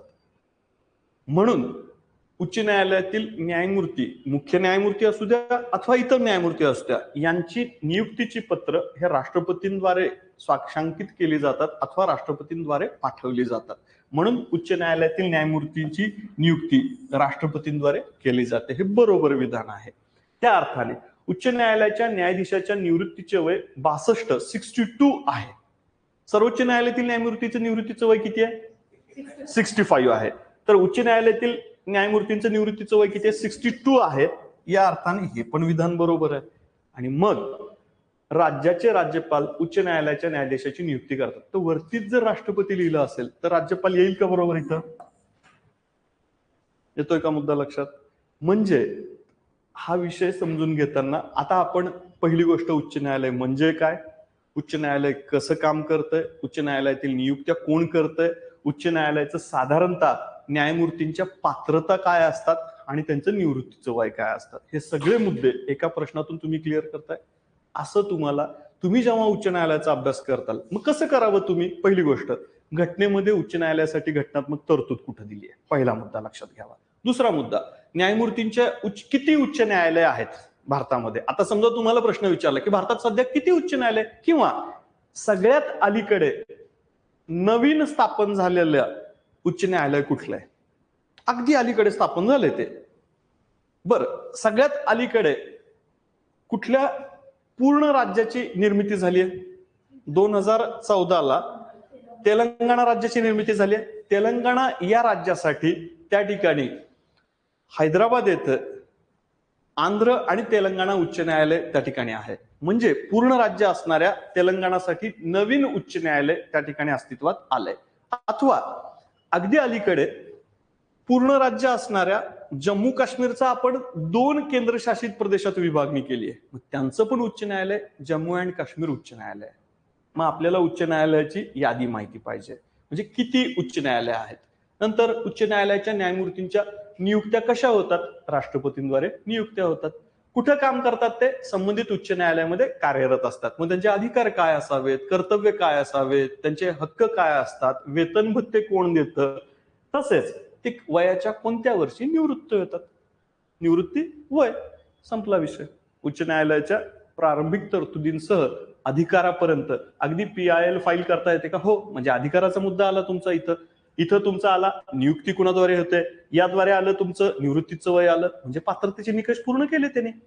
लक्षात येतोय मुद्दा? एखादा प्रश्न विचारताना तुम्हाला एकूण कॉन्सेप्ट किती समजते याचा थोडासा विचार केला जातो. क्लिअर होतोय मुद्दा? प्रश्नपत्रिकेचा अनालिसिस करताना मला कल्पना आहे की तुम्ही अजून कुठलाही अभ्यास वगैरे प्रश्नपत्रिका बघितलेला नाहीये, अभ्यासक्रम पूर्णतः बघितलेला नाहीये, किंबहुना पुस्तकाचं फार वाचन केलेलं नाहीये, पण मी तुम्हाला काही प्रश्नाच्या आधारे तुम्हाला जस्ट एक्झाम्पल सांगतोय की पॅटर्न कसा असेल. तुमच्यापैकी काही विद्यार्थ्याला कल्पना असेल याबाबत चांगली, वाचलं पण असतील तुम्ही बेसिक पुस्तकं 8वी ते 12वी वगैरे, पण जस्ट प्रश्नाच्या माध्यमातून थोडासा अंदाज देण्याचा प्रयत्न करतोय आपण. क्लिअर होतोय मुद्दा? समजतंय का आपण काय काय एक एक घटक घेऊन कसं पुढे चाललोय ते? क्लिअर होतंय? थोडंसं नवीन असताल तुम्ही, अंडर ग्रॅज्युएट असताल, फर्स्ट इयर सेकंड इयर या लेवलला असताल, कदाचित तुम्हाला हे जड वाटेल थोडंसं, पण हळूहळू प्रश्नपत्रिकेच्या माध्यमातून विश्लेषण करण्याचा थोडासा प्रयत्न करतोय आपण. अगदी या आधारे 29 घटक देखील आपण केलेले आहेत. त्या 29 घटकांवर पण देखील थोडक्यात आपण बोलू शकतो आणि मग नंतर प्रश्नपत्रिकेचा पहिल्यांदा अंदाज घेऊयात. क्लिअर होतोय मुद्दा? हा उच्च न्यायालय ही संकल्पना या प्रश्नाच्या माध्यमातून आपल्याला समजली. क्लिअर? चला पुढचा एखादा प्रश्न बघूयात आता. भारत सरकारकडनं आता कोणता दिवस हा राष्ट्रीय पंचायत राज दिन म्हणून सेलिब्रेट केला जातो? म्हणजेच राष्ट्रीय पंचायत राज दिनाबद्दल 24 एप्रिल हा दिवस पंचायत राज दिन म्हणून साजरा केला जातो. आता 4 पिलर पैकी हा प्रश्न कुठल्या सेक्शन मध्ये जाईल? आपल्या स्थानिक स्वराज्य संस्थांना जाईल. पंचायत राज म्हणजेच ग्रामीण भागात कार्यरत असणाऱ्या स्थानिक स्वराज्य संस्था. स्थानिक स्वराज्य संस्था म्हणजे स्थानिक स्वराज्य संस्था 3 प्रकारची सरकार असतात. देशात केंद्र सरकार असतं, राज्यात राज्य सरकार असतं आणि स्थानिक पातळीवरती स्थानिक स्वराज्य संस्था असतात. उदाहरणार्थ तुमचं मूळ गाव कोणतं? नंदुरबार. नंदुरबार म्हणजे जिल्हा परिषद आहे तुमच्याकडे, म्हणजे तुम्ही ग्रामीण जिल्हा ठिकाणी येत आहे, म्हणजे नंदुरबार जिल्हा परिषद जिल्ह्याच्या, तालुका शहादा पंचायत समिती, आणि मूळ गाव तुमचं तिथं जमीन वगैरे असेल, मूळ आजी आजोबा वगैरे जिथं असतील, होते किंवा आहेत, त्या अर्थाने तिथलं गाव समजा एखादं तुमचं ते गाव असेल तर म्हणजे त्या गावात ग्रामपंचायत आहे, शहादाला तुमची पंचायत समिती आहे आणि नंदुरबारला तुमची जिल्हा परिषद आहे. म्हणजे तुम्ही ग्रामीण स्थानिक स्वराज्य संस्थातून येत आहे. क्लिअर होतोय मुद्दा? समजा या उलट तुम्ही कुठून येत आहे? जळगाव. परत ग्रामीण स्थानिक स्वराज्य संस्था प्रॉपर पुण्यातून कोण येत आहे? पुणे. हा, आता पुणे प्रॉपर म्हणजे महानगरपालिका कार्यक्षेत्रातून येत आहे तुम्ही, म्हणजे स्थानिक स्वराज्य संस्था नागरीकडे येत आहेत तुम्ही, नागरी स्थानिक स्वराज्य संस्था आहे. पुण्यामध्ये पर्टिक्युलरली तुम्ही कॅम्प मधून येत असताल तर पुन्हा मग ते वेगळा मुद्दा झाला. मग नागरी स्थानिक स्वराज्य संस्था किती भागात वर्गीकृत केली जाते? 1 महानगर, 2 नगर परिषदा, 3 नगर पंचायती, 4 कटक मंडळ किंवा कॅन्टॉनमेंट बोर्ड. तुम्ही जर हडपसरकडे गेलात तेव्हा कॅम्प लागतो की नाही आपल्याला, त्या कॅम्पच्या एरियाला कॅन्टॉनमेंट बोर्ड म्हणतात, कटक मंडळ म्हणतात. तुम्ही स्वारगेटकडनं कधी हडपसरकडे जाताना तिथे एक जकात पावत्या फाडतात बघा, तिथे एक असं बोर्ड आहे मोठा, आहे की नाही? स्थापना वर्ष दिलेलं आहे त्यांनी तिथं, बरोबर की नाही? छावणी स्थापना वर्ष म्हणजे तो एरिया झाला तुमचा कटक मंडळाचा. अगदी तसं तुम्ही पिंपरी चिंचवडकडे गेलात तर पिंपरी चिंचवड महानगरपालिका तुमचं सहर्ष स्वागत करत आहे असा बोर्ड दिसेल तुम्हाला, म्हणजेच ते आलं तुमचं. परत स्थानिक स्वराज्य संस्था नागरी, या अर्थाने स्थानिक स्वराज्य संस्था नागरीमध्ये जातं. संबंधित प्रश्न कुठे गेला आता तुमचा? स्थानिक स्वराज्य संस्थेशी. राष्ट्रीय पंचायत राज दिन 24 एप्रिलला पंचायत राज दिन साजरा करण्याचं कारण त्या ठिकाणी घटना दुरुस्त्या झाल्या होत्या. आता परत 2 घटना दुरुस्त्या महत्वाच्या आहेत. एक 73वी घटना दुरुस्ती आणि दुसरी आहे 74वी घटना दुरुस्ती. महाराष्ट्रामध्ये अथवा देशामध्ये या माध्यमातून महाराष्ट्रासह देशामध्ये स्थानिक स्वराज्य संस्थाला घटनात्मक दर्जा प्रदान करण्यात आला आणि म्हणून 24 एप्रिलला राष्ट्रीय पंचायत राज दिन आपण साजरा करतो. या अर्थाने हा स्थानिक स्वराज्य संस्थाशी निगडीत प्रश्न आहे.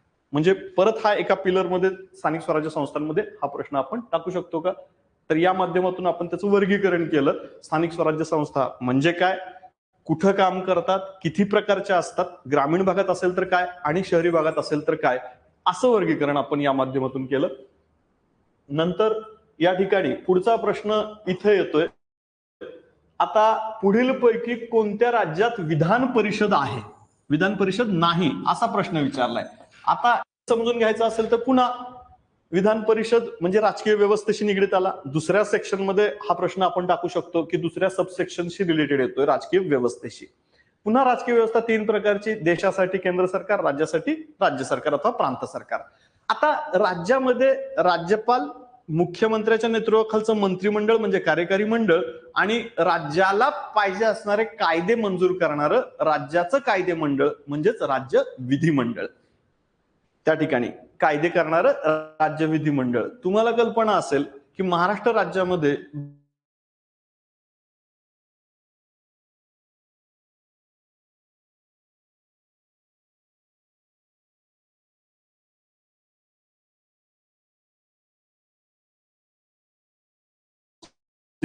आणि जर विधानसभे सदस्य तर त्याला MLA म्हणतात, मेंबर ऑफ लेजिस्लेटिव्ह असेंब्ली म्हणतात.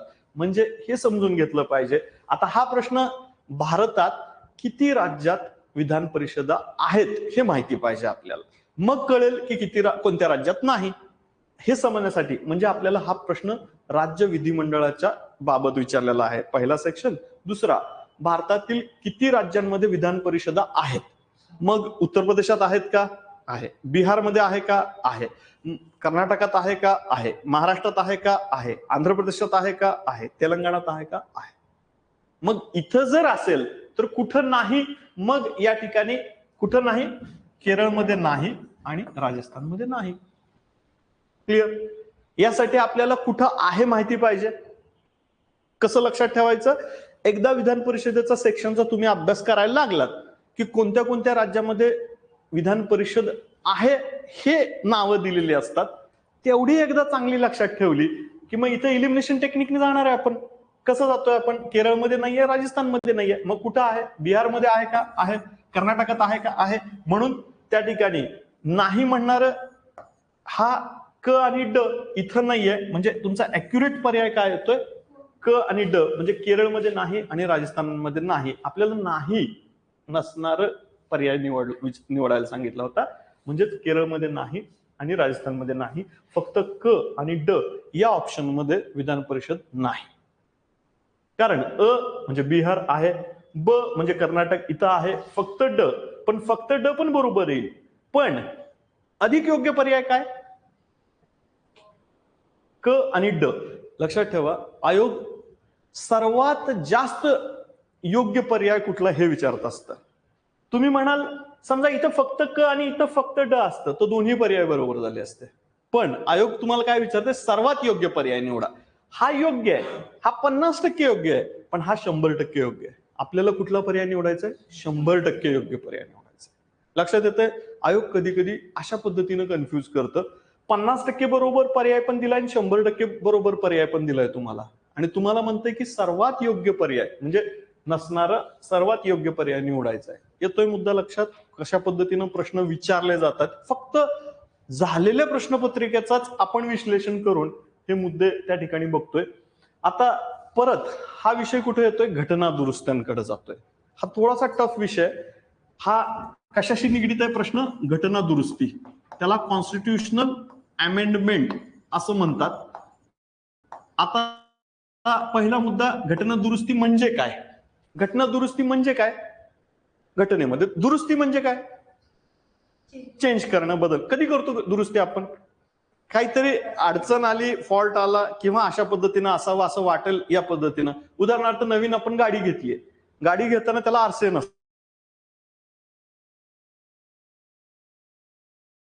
त्या पद्धतीनं हवे त्या आवश्यकतेनुसार राज्यघटनेमध्ये या पद्धतीनं दुरुस्त्या करण्यात आल्या. घटना दुरुस्ती. मग घटना दुरुस्ती म्हणजे काय? आवश्यकतेनुसार राज्यघटनेमध्ये बदल करणारी प्रक्रिया म्हणजे घटना दुरुस्ती होय. पहिला मुद्दा. मग जाता जाता एवढं लक्षात ठेवा, भारतीय राज्यघटनेतील कुठल्या कलमानुसार घटना दुरुस्त्या केल्या जातात? मग हा मुद्दा तुम्हाला लक्षात ठेवावा लागेल. उदाहरणार्थ कलम क्रमांक, भारतीय राज्यघटनेतील कलम क्रमांक, व्हेरी गुड, 368व्या कलमानुसार आपण काय करतोय? त्याच्यामध्ये बदल करतोय. दुसरा मुद्दा आला लक्षात. तिसरा मुद्दा लक्षात. आपण अभ्यास, समजा तुम्ही घटना दुरुस्ती प्रक्रिया वाचायला लागलात, तुम्ही काय वाचावं? कलम 368 लक्षात ठेवलं पाहिजे. घटना दुरुस्त्या कधी केल्या जातात, कशा केल्या जातात. उदाहरणार्थ घटना दुरुस्ती किती प्रकारे केली जाते. संसदेच्या साध्या बहुमताने करता येते का, संसदेच्या विशेष बहुमताने करता येते का, संसदेच्या विशेष बहुमतासह राज्याच्या विधिमंडळाची देखील मान्यता कधी कधी लागत असते. उदाहरणार्थ जीएसटी बद्दल आता घटना दुरुस्ती आपण केली आहे, त्यावेळेस राज्याची देखील संमती आपल्याला घ्यावी लागली, म्हणजेच घटना दुरुस्तीची प्रक्रिया आपल्याला लक्षात ठेवावी लागेल. इथं फॉर एक्झाम्पल इथं घटना दुरुस्त्या दिलेल्या आहेत, आपल्याला त्या ठिकाणी थोडस लक्षात ठेवावं लागेल. आत्ताच मी त्या ठिकाणी एक मुद्दा मागच्या प्रश्नाला घेतला होता, राष्ट्रीय पंचायत राज 3 बद्दल आपण 2 घटना दुरुस्तीचा आत्ताच उल्लेख केला होता मी मागच्याच प्रश्नाच्या वेळेस. 73rd अमेंडमेंट कशाशी निगडीत आहे ती? त्रिस्तरीय. म्हणजे हा पर्याय बघा, आत्ता आपण 5 मिनिटं एकाच प्रश्नावर बोललोय, लगेच पुढच्या प्रश्नाचं उत्तर तुम्हाला आलं. D2. आता D2 हा पर्याय पण सगळ्यालाच माहित असणार आहे, म्हणजे इथं पण D2 दिलाय, इथं पण दिलाय, इथं पण दिलाय, म्हणजे एकावर भागणार आहे का? नाही. तर म्हणून आपल्याला थोडीशी बदल करावे लागेल. जर आपल्याला आलं, चा पर्याय बघूयात. उदाहरणार्थ चा पर्याय काय बघा, या ठिकाणी 61वी घटना दुरुस्ती आहे. 61वी घटना दुरुस्ती आहे. 1987-88 ला ही घटना दुरुस्ती केली होती. राजीव गांधी त्यावेळेस भारताचे पंतप्रधान होते आणि त्यांनी तुमच्यासाठीच ही घटना दुरुस्ती केली होती. म्हणजेच सध्या तुम्ही मतदार आहात का? सगळेजण आहे. पूर्वी मतदान करण्यासाठीची वयाची अट किती होती आणि आता किती आहे? 18 वर्ष. मग 61व्या घटना दुरुस्तीनं मतदाराचं वय कितीवरनं कितीवर आणलंय? 21 वरनं ती 18 वरती आणलंय. म्हणजे तरुणांशी निगडीत ही घटना आहे, घटना दुरुस्ती आहे. म्हणजेच 61वी घटना दुरुस्ती मतदाराचं वय 21 वर्षावरनं 18 वर्ष आणण्यासाठी केलंय. हे 2 जरी घटना दुरुस्ती आपल्याला लक्षात आल्या तर A3 आणि D2 बघा, हा पर्याय तुम्हाला त्या ठिकाणी योग्य पर्याय येतोय. लक्षात ठेवा, जोड्या लावा हा प्रश्न अटेम्प्ट करताना घाबरून जायची गरज नाहीये. तुम्हाला कुठल्याही 1 ते 2 जरी पर्याय माहिती असले चांगल्या पद्धतीने, खात्रीशीर 1 ते 2 जरी ऑप्शन तुम्हाला कळाले तरी सुद्धा तुम्ही उत्तर देऊ शकता. इथं तुमचं काय महत्वाचं? मेंटल स्टॅबिलिटी फार महत्वाची. मेंटल फिटनेस जे म्हणले आपण, तुम्ही प्रेशरमध्ये यायची गरज नाहीये. शांतपणे तुम्हाला येत असणाऱ्या बाबी कुठे इम्प्लिमेंट करता येतात करा, त्या आधारे उत्तरापर्यंत जाता येते का जा. जरुरी नाही की विचारलेल्या प्रत्येक प्रश्नाचं उत्तर तुम्हाला येत असेल. हे जरुरी आहे की तुम्हाला जे येतंय त्या आधारे तुम्ही जवळ प्रश्नाच्या उत्तराच्या जवळ जाता येते का बघा. मग हा पर्याय पण पोचता येईल का तुम्हाला? आत्ताच आपण मागच्या प्रश्नाच्या आधारे 73वी घटना दुरुस्ती, 61वी घटना दुरुस्ती, वेल नोन घटना दुरुस्ती आहे, या प्रश्नाचा पर्याय देखील आपण पोहोचलोय. क्लिअर होतोय मुद्दा? हा प्रश्न तुमच्या कुठे येतोय? राजकीय व्यवस्थेमध्ये निवडणूक आयोग, निवडणुका याच्याशी निगडीत आहे. म्हणजे पुन्हा हा समग्र किंवा इतर म्हणजे ऑदर्स मध्ये हा फॅक्टर जातोय, हा प्रश्न जातोय या अर्थाने. किंवा घटना दुरुस्ती म्हणाल तर तुम्ही त्या अर्थाने तिथं ऑदर्स मध्ये घेऊ शकता. हा प्रश्न या पद्धतीने 5वा प्रश्न आपण बघितलाय. 6व्या प्रश्नाबद्दल आपण त्या ठिकाणी पुन्हा सरपंचाचे अधिकार विचारले. ग्रामीण स्थानिक स्वराज्य संस्था, पुढील पैकी कुठला पर्याय म्हणजे कुठला कर्तव्य सरपंचांचं नाही असा प्रश्न विचारलाय. काय प्रश्न आहे बघा, विचारात घ्या, कर्तव्य बाबी विचारात घ्या. आता याच्यामध्ये इथं काय विचारलंय? अयोग्य पर्याय निवडा, खाली दिलंय. सरपंचांचं काय बघायचंय आपल्याला? कर्तव्य. 3 मुद्दे लक्षात घ्या. सरपंचाचे कर्तव्य कोणती कोणती आहेत हे बघायचंय, त्यापैकी नसणारा पर्याय निवडायचा आहे. पहिली गोष्ट, हा प्रश्न पुन्हा कुठे गेलाय? 4 पिलर पैकी स्थानिक स्वराज्य संस्थांकडे गेलाय. स्थानिक स्वराज्य संस्था ग्रामीणकडे गेलाय. पुन्हा ग्रामीणमध्ये 3 पर्याय आपण सांगितले. गाव पातळीवर ग्रामपंचायत, शहदा पंचायत समिती म्हणजे तालुका पातळीवर तालुका पंचायत समिती, जिल्हा पातळीवर जिल्हा परिषद, म्हणजे पुन्हा त्या स्तरीकरणामध्ये गेलोय. सरपंचांचे अधिकार, सरपंच काम काय करतात? ग्रामसभेनं मंजूर केलेल्या ठरावाची अंमलबजावणी करण्याचं काम सरपंच करतात, पहिला मुद्दा. दुसरा मुद्दा, ग्रामपंचायतीच्या ताब्यातील, उदाहरणार्थ ग्रामपंचायतीत ग्रामीण भागातून येणाऱ्या लोकांना माहितीये ग्रामपंचायतीचं कार्यालय आहे, त्याचं बांधकाम चालू आहे, त्याची डागडुजी चालू आहे. कुणी लक्ष द्यावं? सरपंचांनी लक्ष द्यावं. हा त्यांचा कार्याचा भाग आहे. ग्रामपंचायतीच्या क्षेत्रातील प्राथमिक शाळा, आता मला सांगा प्राथमिक शाळा म्हणजे कितवी ते कितवी पर्यंत असतात ग्रामीण भागात? 1ली ते 4थी. तिथं शिक्षक आणि मुख्याध्यापक असतात. शिक्षक हा कुणाचा सेवक असतो? ग्रामपंचायतीचा असतो का जिल्हा परिषदेचा असतो? म्हणजे नियंत्रण कोण ठेवणार आहे? जिल्हा परिषद. सरपंचाचा रोल आहे का इथे? एलिमिनेशन टेक्निक आलं तुमचा पर्याय बरोबर. येतोय का मुद्दा लक्षात? फार कमी माहिती असून देखील तुम्हाला एक लॉजिकल थिंकिंगने तुम्ही उत्तरापर्यंत जाऊ शकता. फार भारंभार मटेरियल वाचायचं नाही, पण जे वाचताय ते स्टँडर्ड असावं, त्याचं रिपिटेशन करावं, जास्तीत जास्त वेळा परत परत वाचावं आणि जास्तीत जास्त प्रश्नपत्रिका सोडवाव्यात. हाच एक चांगला बेस्ट ऑप्शन आहे लवकरात लवकर ही परीक्षा पास होण्याचा. खूप भारंभार मटेरियल वाचू नका. युट्यूबवरती खूप व्हिडिओज असतात, खूप जण येतात, खूप जण लेक्चर्स देतात, खूप जण सांगतात.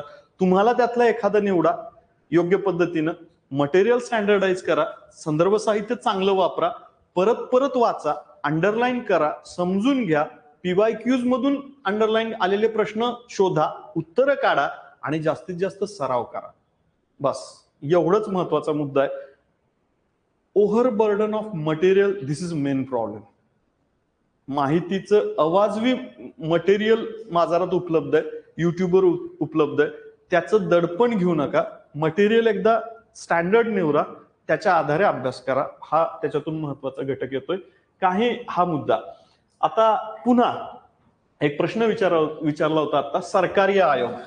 आता पहिली गोष्ट सरकार, आता हे तुम्हाला थोडंसं वाचावं लागतं, प्रत्येक आयोग असतात. उदाहरणार्थ आत्ताच राज्य सरकारने मराठा आरक्षणाबद्दल एक कमिटी फॉर्म केली आहे. कोण आहे? शिंदे, न्यायमूर्ती शिंदे समिती. फॉर एक्झाम्पल, आरक्षणाबद्दल एक नवीन समिती महाराष्ट्र राज्य सरकारमधील त्या ठिकाणी एकनाथ शिंदे सरकारने केलेली आहे, ती म्हणजे न्यायमूर्ती शिंदे समिती. न्यायमूर्ती शिंदे समितीचा कार्यकक्षा काय निश्चित केलेले आहेत की मराठा समाजाची जी आरक्षणाची मागणी चालू आहे, मग त्यांचं मागासलेपण असेल, आर्थिक मागासलेपण असेल, सामाजिक मागासलेपण असेल, सद्यस्थिती काय आहे, शासकीय नोकऱ्यांमध्ये त्यांचं प्रमाण किती आहे, अगदी इतरत्र त्यांचं प्रमाण किती आहे समाजातील व्यक्तींचं, याचा अभ्यास करून शिफारशी करण्यासाठी न्यायमूर्ती शिंदे समिती जशी स्थापन झाली. तुम्हाला कदाचित 16 जूनला प्रश्न येऊ शकतो की मराठा आरक्षणाच्या संदर्भात अभ्यास करण्यासाठी महाराष्ट्र राज्य सरकारनं कुठल्या समितीची स्थापना केली, असा प्रश्न येऊ शकतो. तसं केंद्र राज्य संबंधांचा अभ्यास करण्यासाठी न्यायमूर्ती सरकारिया RS सरकारिया कमिशनची नियुक्ती करण्यात आली होती. आणि मग तिथं सदस्य कुठले होते, साधारणतः हा थोडासा पुढच्या टप्प्यातला भाग आहे. फक्त एवढंच लक्षात ठेवा, केंद्र राज्य संबंधांचा अभ्यास करण्यासाठी न्यायमूर्ती सरकारिया कमिशन फॉर्म झालं होतं. पहिला मुद्दा.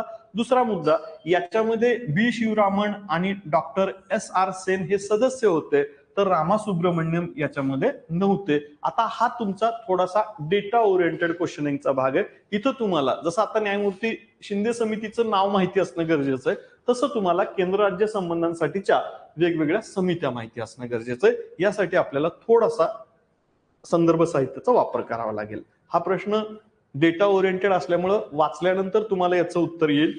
इथं समजून सारखं फार काही नाही. नॉलेज इन द सेन्स संकल्पना नाही आहेत. सरकारी कमिशन, सदस्यांची नावं, कामकाज काय होतं, कधी स्थापन केले, अहवाल कधी आलाय, उद्देश काय होता, हे मुद्दे संदर्भ साहित्यातून बघणं आवश्यक आहे. या अर्थाने हा प्रश्न सांगतोय.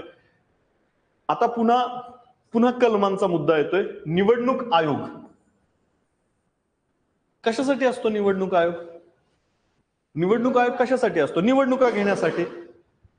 काय अभ्यास करावा? निवडणूक आयोग म्हणजे काय, पहिली गोष्ट. दुसरा मुद्दा, निवडणूक आयोगाचे किती प्रकारात वर्गीकरण केलं जातं. केंद्रीय निवडणूक आयोग वेगळा असतो, राज्य निवडणूक आयोग वेगळा असतो. केंद्रीय निवडणूक आयोगाची कार्य, उदाहरणार्थ राष्ट्रपतीची निवडणूक घेण्याची जबाबदारी कुणाकडे असते? राज्य निवडणूक आयोगाकडे असते का केंद्रीय निवडणूक आयोग? केंद्रीय निवडणूक आयोगाकडे. म्हणजे तुम्हाला केंद्रीय निवडणूक आयोगाचे कार्य, राज्य निवडणूक आयोगाचे कार्य माहिती पाहिजेत. आणि मग घटनात्मक तरतूद. भारतीय निवडणूक आयोग ही घटनात्मक संस्था आहे, संवैधानिक संस्था आहे की वैधानिक संस्था आहे, हाही प्रश्न विचारला होता. संवैधानिक संस्था आहे. लक्षात ठेवा, ज्या संस्थेची स्थापना राज्यघटनेतील कलमातील तरतुदीनुसार केली आहे, त्या आयोगाला त्या संस्थेला घटनात्मक संस्था किंवा संविधानिक संस्था म्हणतात. निवडणूक आयोग ही घटनात्मक संस्था आहे. हा प्रश्न विचारलेला होता की कुठली संस्था घटनात्मक आहे, कुठली संस्था घटनात्मक नाही. कारण उघडच आहे, राज्यघटनेतील कलम क्रमांक 324 नुसार निवडणूक आयोगाची स्थापना केली जाते. आणि जर राज्यघटनेतील 324 म्हणजे भाग क्रमांक 15 त्यामधील कलम क्रमांक 324 नुसार निवडणूक आयोगाची जर स्थापना होत असेल तर हा आयोग घटनात्मक आयोग होतोय. हा एक मुद्दा. मग राज्य निवडणूक आयोग, केंद्रीय निवडणूक आयोग, त्यांचे कार्य, घटनातल्या महत्वाच्या तरतुदी, सध्या त्या ठिकाणी कामकाज. आता उदाहरणार्थ काल परवा रविवारी रिझल्ट आले, सोमवारी मिझोरामचा रिझल्ट आला. या निवडणुका कुणी कंडक्ट केल्या असतील हो निवडणूक आयोगाने, केंद्रीय की राज्य?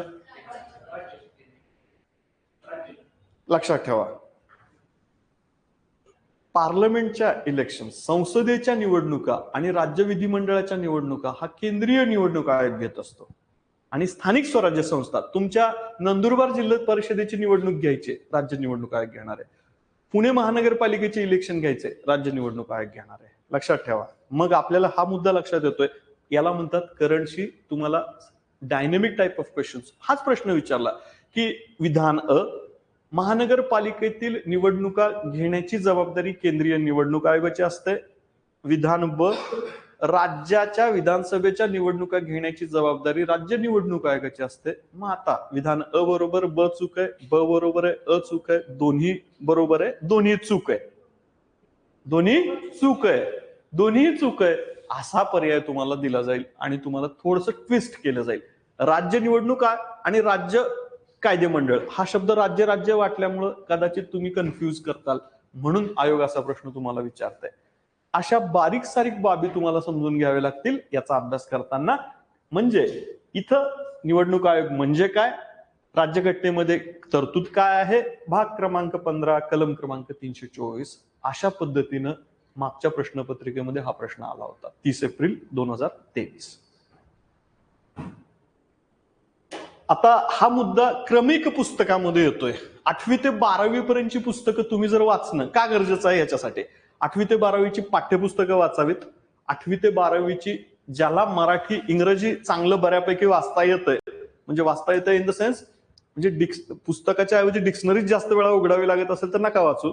जर समजा बऱ्यापैकी तुम्हाला जास्तीत जास्त चांगल्या पद्धतीने अंडरस्टँडिंग असेल तर एनसीईआरटी देखील वाचा. नाही जमलं तर मराठीमध्ये एनसीईआरटीचं ट्रान्सलेशन केलेलं पुस्तक आहे. युनिक अकॅडमीने देखील एनसीईआरटीचे ट्रान्सलेशन केलेले बुक्स आहेत. 8वी ते 12वीचे पाठ्यपुस्तकं वाचा, त्याच्याशी निगडीत हा त्या ठिकाणी प्रश्न आहे. फक्त इथं जर पाठ्यपुस्तकं वाचली तर हा मुद्दा अधिक चांगल्या पद्धतीने समजू शकतो. हाच एक मुद्दा आहे. हॉब्स, लॉक, रुसो नावाचे विचारवंत होते, 3 महत्वाचे, हॉब्स, लॉक आणि रुसो. हा हॉब्स होता, हा त्या ठिकाणी ब्रिटनमधील होता. एक मुद्दा, 3 महत्वाची नाव आहेत ती. हॉब ज्याचं बीए कुणाचं झालंय का, पॉलिटिकल सायन्स, त्यामध्ये पाश्चिमात्य राजकीय विचारवंत आणि भारतीय राजकीय विचारवंत नावाचा एक पेपर होता. कोणत्या विद्यापीठामधून झाला? ठीक आहे ना, political thinkers, western political thinkers and Indian political thinkers. हा, मग आता इथं काही ड्रॉप करता येत नाही आपल्याला. बघा किती नुकसान आहे तुमचं. पॉलिटी होऊन सुद्धा तुम्ही तिथं ड्रॉप केल्यामुळे इथं ड्रॉप करता येईल का आपल्याला? नाही. So there is no any section in MPSC syllabus that should be dropped. Each and every corner of the syllabus should be completed. That is the most important thing. जरी तुमचं BA झालेलं असलं, English medium मधून झालंय, ठीक आहे, समजा ते तुम्ही केलं असतं तर या प्रश्नाचं उत्तर तुम्हाला देता आलं असतं. म्हणजे सिलेबस किती महत्वाचा आहे. सिलेबसच्या each and every section subsection महत्वाचं. हॉब्स, लॉक, रुसो नावाचे विचारवंत 3 होते. वेस्टर्न पॉलिटिकल थिंकर्स मध्ये तो येत होता. इंडियन पॉलिटिकल तुम्ही त्या ठिकाणी अगदी स्टॅलिन बघितलंय, त्याच्यामध्ये हॉब्स आहे, प्लेटो आहे, अरिस्टॉटल आहे, हॉब्स आहे, लॉक आहे, रुसो आहे, लेनिन आहे वेस्टर्न पॉलिटिकल थिंकर्स मध्ये. आणि इंडियन पॉलिटिकल थिंकर्स मध्ये तुम्ही टिळक, महात्मा गांधी, नेहरू, जिना यासह त्या ठिकाणी अनेक political thinkers, Indian political thinkers तुमच्या अभ्यासक्रमाचा भाग होता. तिथं हा मुद्दा येऊ शकतो. हा थोडासा प्रश्न तुम्हाला पाठ्यपुस्तकाला जास्तीत जास्त जवळ जाणार आहे. याच्यासाठी तुम्ही 8वी ते 12वीची पुस्तकं जर वाचलात 8वीची 12वीची पुस्तकं वाचलीच पाहिजेत याच्याशी निगडीत हा प्रश्न आहे. म्हणून मी पहिल्यांदाच तुमची पहिली जी टेस्ट घेणार आहे आपण ती कशावरती घेणार आहे? स्टेट बोर्डावरती घेणार आहे. असे प्रश्न तुम्हाला डायरेक्टली हॉब्स लॉक रुसोला फ्रेंच राज्यक्रांतीचा जनक म्हणतात. बेसिक अगदी प्लेन 7वी 8वीच्या मुलाला जरी तुम्ही 8वी 9वीच्या विचारलं फ्रेंच राज्यक्रांतीचा जनक तो डायरेक्टली सांगेल तुम्हाला रुसो. म्हणून हे दोन जरी पर्याय तुम्हाला विचारात घेता आले तर तुम्हाला या प्रश्नाचं उत्तर क्लिअर देता येईल. या आधारेच उद्देश होता की असा प्रश्न तुम्हाला सोडवता यावा. म्हणजे तुम्हाला आयोगाच्या तुमच्याकडनं काय अपेक्षात लक्षात येते या प्रश्नाद्वारे तुम्हाला हे कळलं की आयोगाची अपेक्षा आहे की तुम्ही 8वी ते 12वी पुस्तकं वाचावीत. केवळ वाचावीत असं नाही तर वाचताना कसं वाचावीत. एक तुम्ही म्हणताल इतके वर्ष तर वाचतोय आम्ही, आता काय नवीन तुम्ही सांगणार आहे आम्हाला. वाचताना 3 रीडिंग झाल्या पाहिजेत.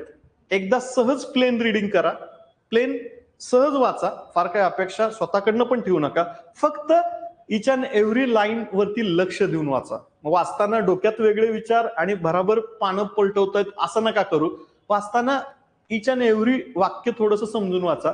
दुसरी रीडिंग करताना अंडरलाईन रीडिंग करायची आपल्याला. त्यासाठी प्रश्न चॅप्टरच्या मागे रिकाम्या जागा भरा दिलेल्या असतात. सोपी पद्धत आहे, फार सोपी पद्धत आहे, पण फार कमी जण अवलंब करतात त्याचा. फार सोपी पद्धत आहे, कधी कधी सोपं असतं पण ते कुणी फॉलो करत नाही म्हणून अवघड होऊन जातं ते आपलं. एका वाक्यात उत्तर द्या, जोड्या लावा आणि रिकाम्या जागा भरा. या स्टेजला या प्लॅटफॉर्मवरनं हे सांगावं लागतं की 8वीच्या पुस्तकातला असा अभ्यास करा. दुर्दैव आहे की सुदैव मला माहित नाही, पण गरज मात्र आहे एवढं मात्र मी सांगू शकतो. या प्रश्नावरनं तुम्हाला हे जरी कळालं की 8वी ते 12वीची पुस्तकं आपल्यासाठी गरजेची आहेत. दुसरं रीडिंग करताना तुम्ही उदाहरणार्थ फ्रेंच रिव्होल्युशन तुम्ही वाचताय तर तुम्ही त्या चॅप्टरच्या खालच्या प्रश्नपत्रिकेमधली रिकाम्या जागा भरा. प्रश्नाची उत्तरं जरी शोधू शकलात ना तुम्ही तर या प्रश्नाचे सगळ्याची उत्तरं तुम्ही देऊ शकता. 8वी ते 12वी संदर्भ साहित्य आपल्यासाठी महत्वाचे आहे. तुम्ही क्लास करू शकलात उत्तम, नाही करू शकलात तरी काही हरकत नाही, पण तुम्ही 8वी ते 12वी पर्यंतची पुस्तकं मात्र वाचलंच पाहिजे. तुमची पहिली टेस्ट 100 मार्काची त्या ठिकाणी घेतली जाईल. ऑनलाईन पद्धतीनं असू द्या किंवा ऑफलाईन, त्या पद्धतीने आपण त्याचं नियोजन करतोय. असेच प्रश्न, याच पॅटर्नचे प्रश्न विचारून तुम्हाला आयोगाच्या अशा पद्धतीच्या पॅटर्नच्या प्रश्नाला उत्तर देण्याची तुमची तयारी करून घेणं हा आपला उद्देश आहे. आता हा प्रश्न थोडासा भारतीय राज्यघटनेच्या निर्मितीकडे चाललाय. म्हणजे 4 पिलर पैकी राज्यघटना या सेक्शनवरती हा प्रश्न आला. पहिला मुद्दा.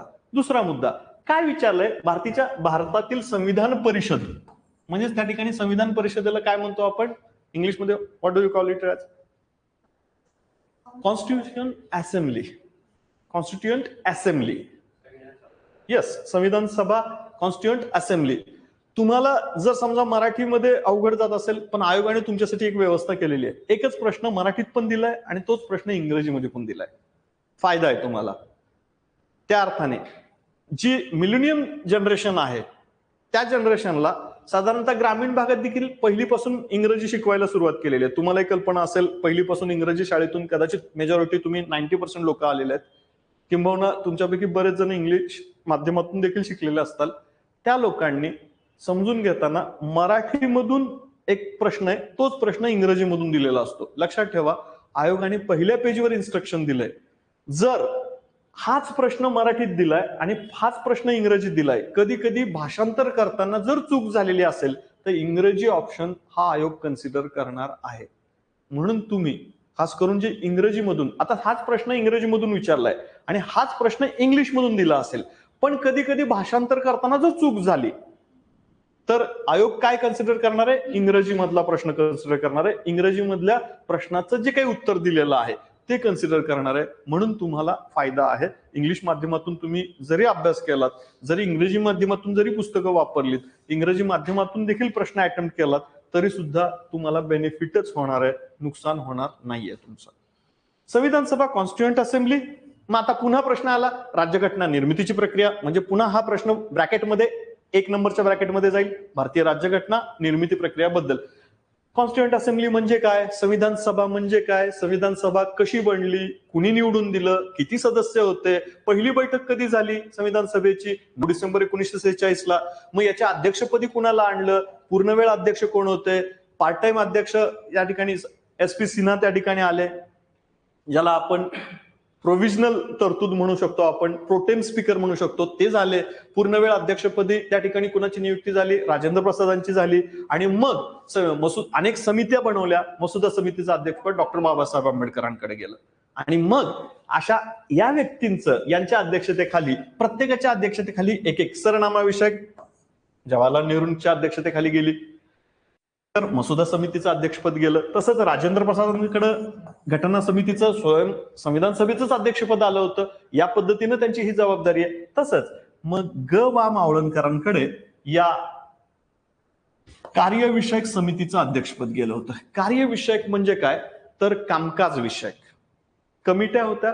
संविधान सभेतील वेगवेगळ्या कमिट्यांनी कसं कामकाज करावं, कुठल्या कुठल्या विषयानुरूप कामकाज करावं, या अनेक कमिट्या, नियर अबाउट 22 समित्या त्या ठिकाणी होत्या महत्वाच्या.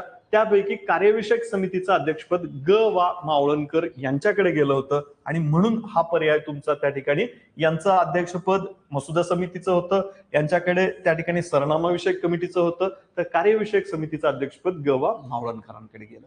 या आधारे तुम्ही असं कसा अभ्यास कराल, मग संविधान सभा निवडणूक कशी झाली, एकूण सदस्य किती होते, ब्रिटिश इंडियाचे प्रतिनिधी किती होते, संस्थानिकांचे प्रतिनिधी किती होते, संविधान सभामधील सदस्यांची पहिली बैठक 9 डिसेंबर 1946 ला झाली. मग पूर्णवेळ अध्यक्ष प्रोटेम स्पीकर कोण आले, पूर्णवेळ अध्यक्ष, किती दिवस चाललं कामकाज, संविधान सभेचं कामकाज 2 वर्ष 11 महिने 18 दिवस चाललं. म्हणजे कामकाज झालं.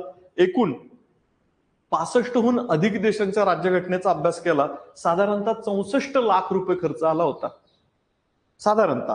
आणि इतकं कामकाज झाल्यानंतर संविधान सभेनं हा प्रश्न विचारलेला आहे पुन्हा, की संविधान सभेनं आत्ताच ती तारीख झालेली आहे, संविधान दिन साजरा केलाय आपण आत्ताच 26 नोव्हेंबर. Very good.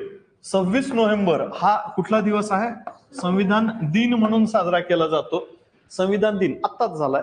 काय केलं या दिवशी सरकारी कार्यालयांमध्ये, संविधान दिनाच्या निमित्त सरकारी कार्यालयांमध्ये काय आदेश होता सरकारचा, सरनाम्याचं वाचन करावं, भारतीय राज्यघटनेतील सरनाम्याचं वाचन करावं. 26 नोव्हेंबर हाच दिवस का नक्की केला, या दिवशी संविधान सभेनं भारताची राज्यघटना अडॉप्ट केली होती.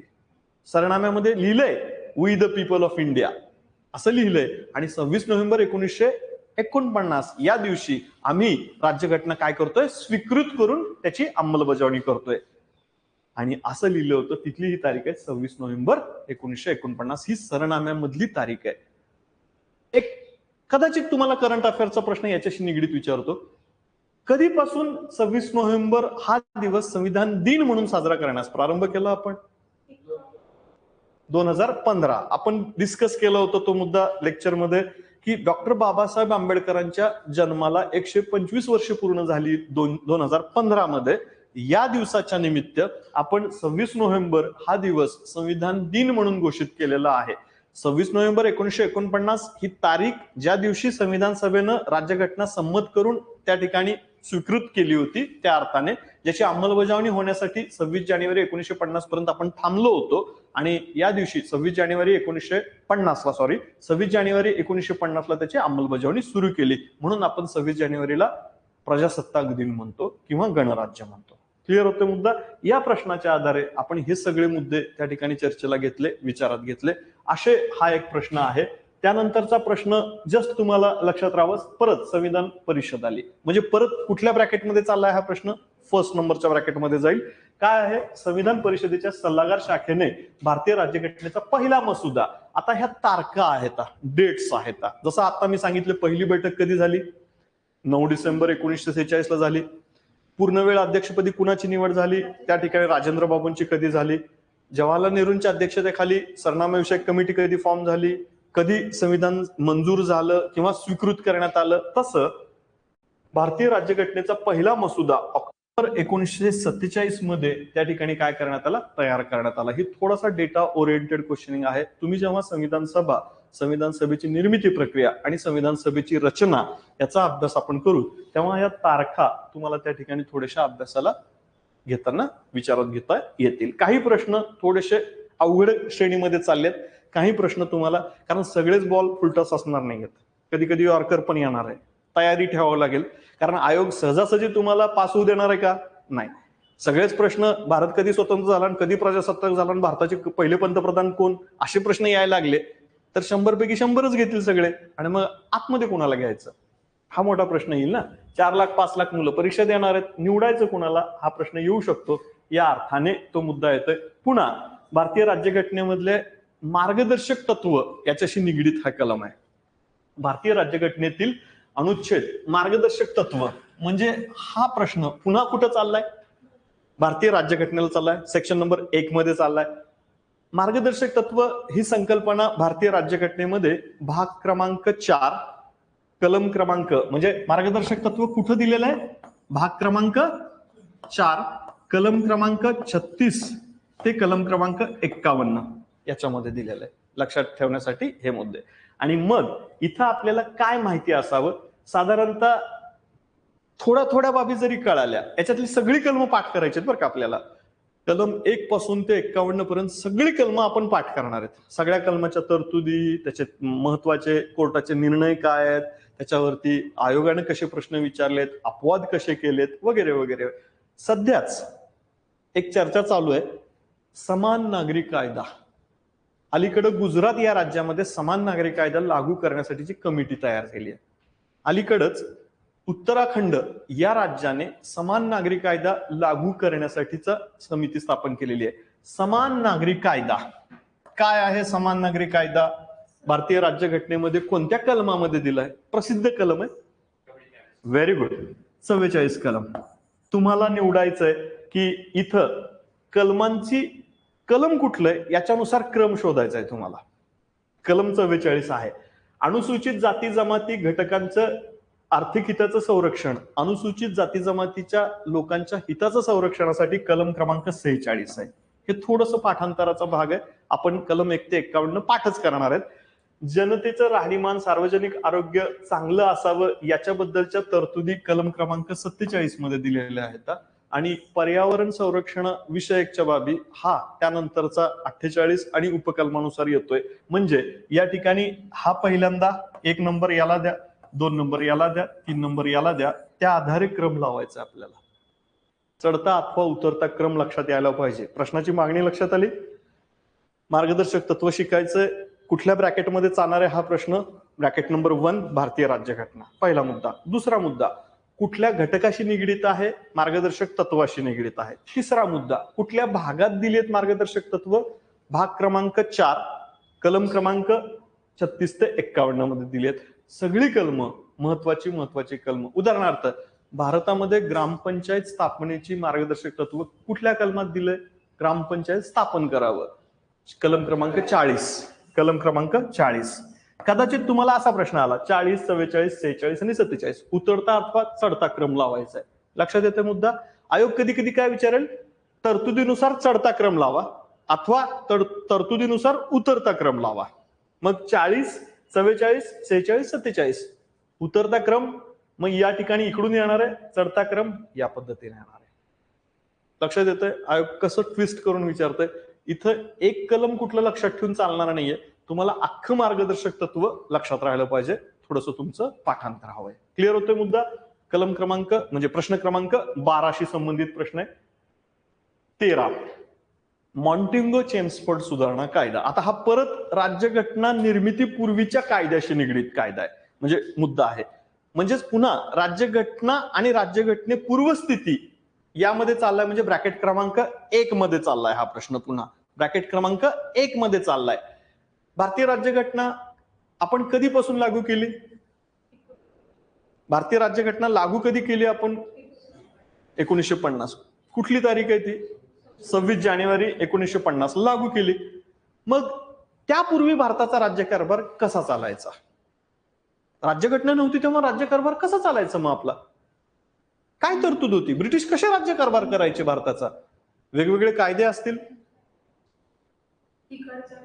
म्हणजे तिकडचे सरकार म्हणजे ब्रिटिश भारतात आले होते, त्यांनी वेगवेगळे भारतासाठीचे कायदे केलेत. लक्षात ठेवा, घटनात्मक कायद्याचा इतिहास, history of making of the Indian constitution नावाचा एक सेक्शन आहे. तुम्ही जेव्हा BA मध्ये पॉलिटिकल सायन्स शिकताल तेव्हा शिकत असताल, किंवा ते तर ऑप्शनल नव्हतं टाकलं ना, हा, तर ते वेगवेगळे कायदे होते तिथे. 1773चा रेग्युलेटिंग ऍक्ट होता, 1792चा कायदा, 1813चा कायदा, 1833चा कायदा, 1853चा कायदा, first government of India act 1858चा कायदा, first council act of India 1861चा कायदा, second council of India 1892, third council of act of India 1909, त्यालाच काउन्सिल ऍक्ट किंवा मोर्लोमेंटो सुधारणा कायदा म्हणतात.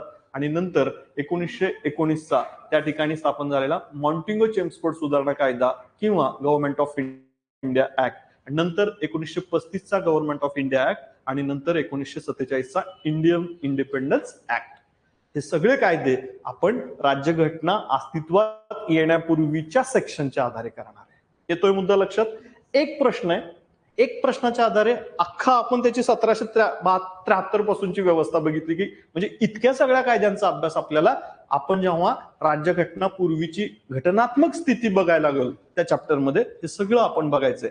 कदाचित आज तुम्हाला दडपण येईल, आज कदाचित तुम्हाला खूप अवघड वाटेल, पण अवघड असं काय नाहीये.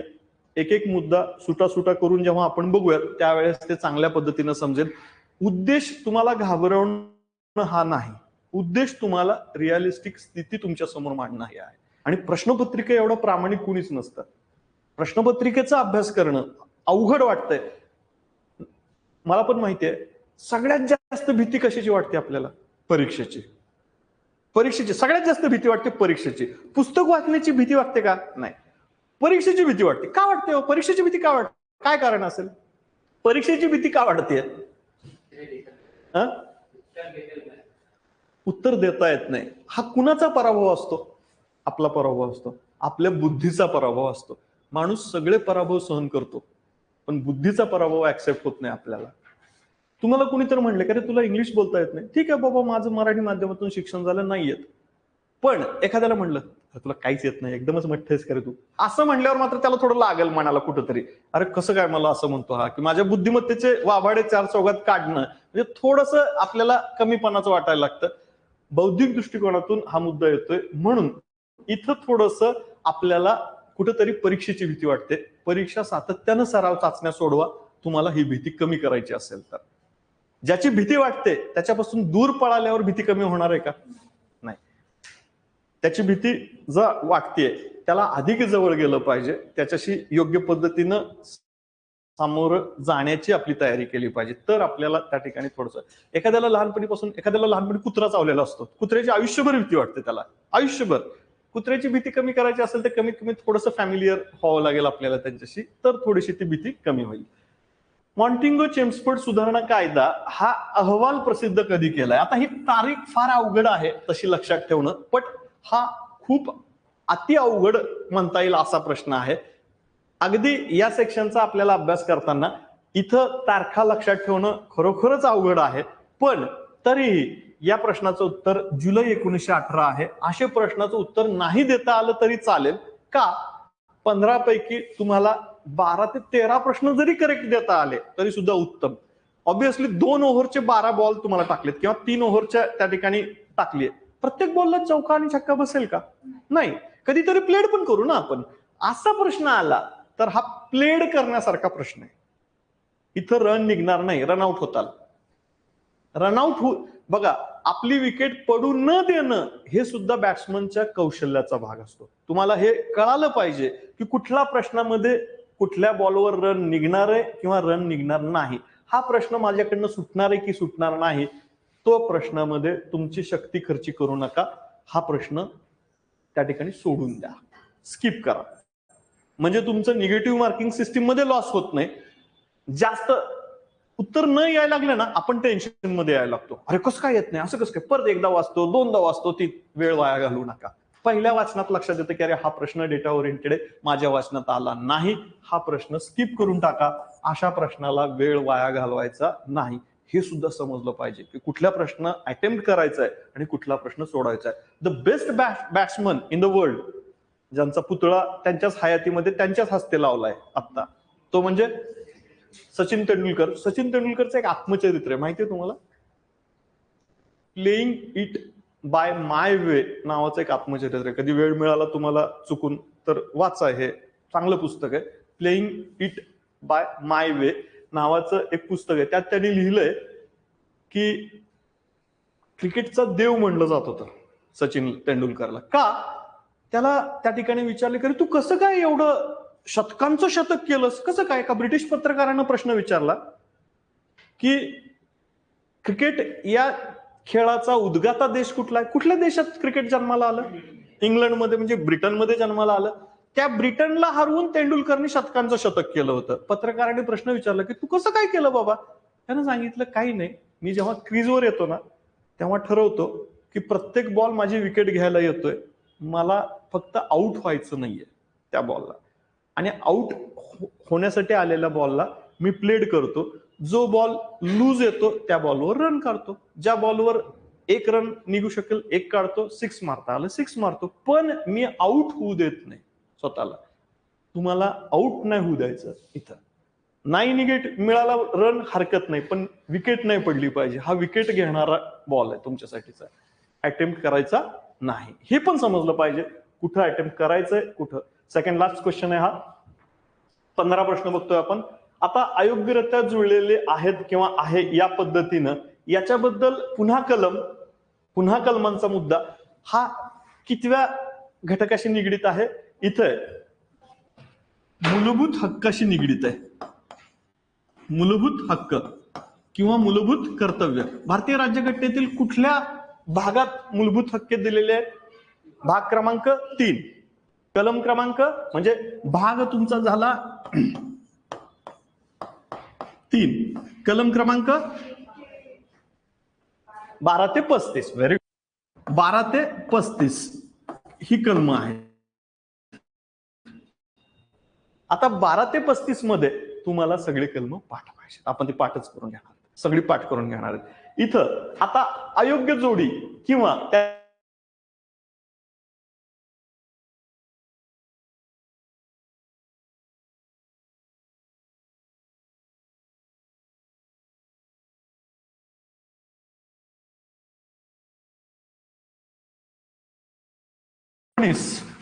कलम 15, कलम 20, कलम 21, कलम 22 अशी सगळी कलम पाठ करायची. कलम 15 तुम्हाला भेदभाव करण्यास प्रतिबंध करते, म्हणजे जन्मस्थळ, वंश, धर्म, लिंग, जात या आधारावर डिस्क्रिमिनेट केलं जाणार नाही. No discrimination at any level at any cost by the state. राज्य संस्था कुठल्याही भारतीय नागरिकांमध्ये लिंग, धर्म, जात, वंश या आधारावर भेद करणार नाही. हा हक्क आहे व्यक्तीचा. केल्यास आपण उच्च न्यायालयाकडे जाऊ, आपण सर्वोच्च न्यायालयाकडे जाऊ. कलम 32. आपल्याला जर भेदभावपूर्ण वागणूक दिली राज्य संस्थेनं, आपण कुठं जाणार आहे? सर्वोच्च व उच्च न्यायालयाकडे जाणार आहे. लक्षात ठेवा. कलम 32 कसा संदर्भ आला? आपल्या मूलभूत हक्कांचं जर उल्लंघन केलं गेलं राज्यानं, पोलिसांनी, केंद्र सरकारने, राज्य सरकारने, तर आपण उच्च व सर्वोच्च न्यायालयाकडे दाद मागू शकतो. हा आपल्या घटनेनं दिलेला अधिकार आहे आपला. कुठल्या कलमानुसार? कलम 32 नुसार. येतोय का मुद्दा लक्षात? कसा डिपेंड आहे याच्यावरती? कलम 12 ते 35 मध्ये दिलेल्या हक्कांचं जर राज्य संस्थेनं उल्लंघन केल्यास आम्ही डायरेक्टली सुप्रीम कोर्ट अथवा हायकोर्टाकडे जाऊ शकतो. माझा हक्क हिरावलाय, तुम्ही मला तो परत द्या. कुठला अधिकार? हाही अधिकार घटनेमध्ये दिलाय बरं का.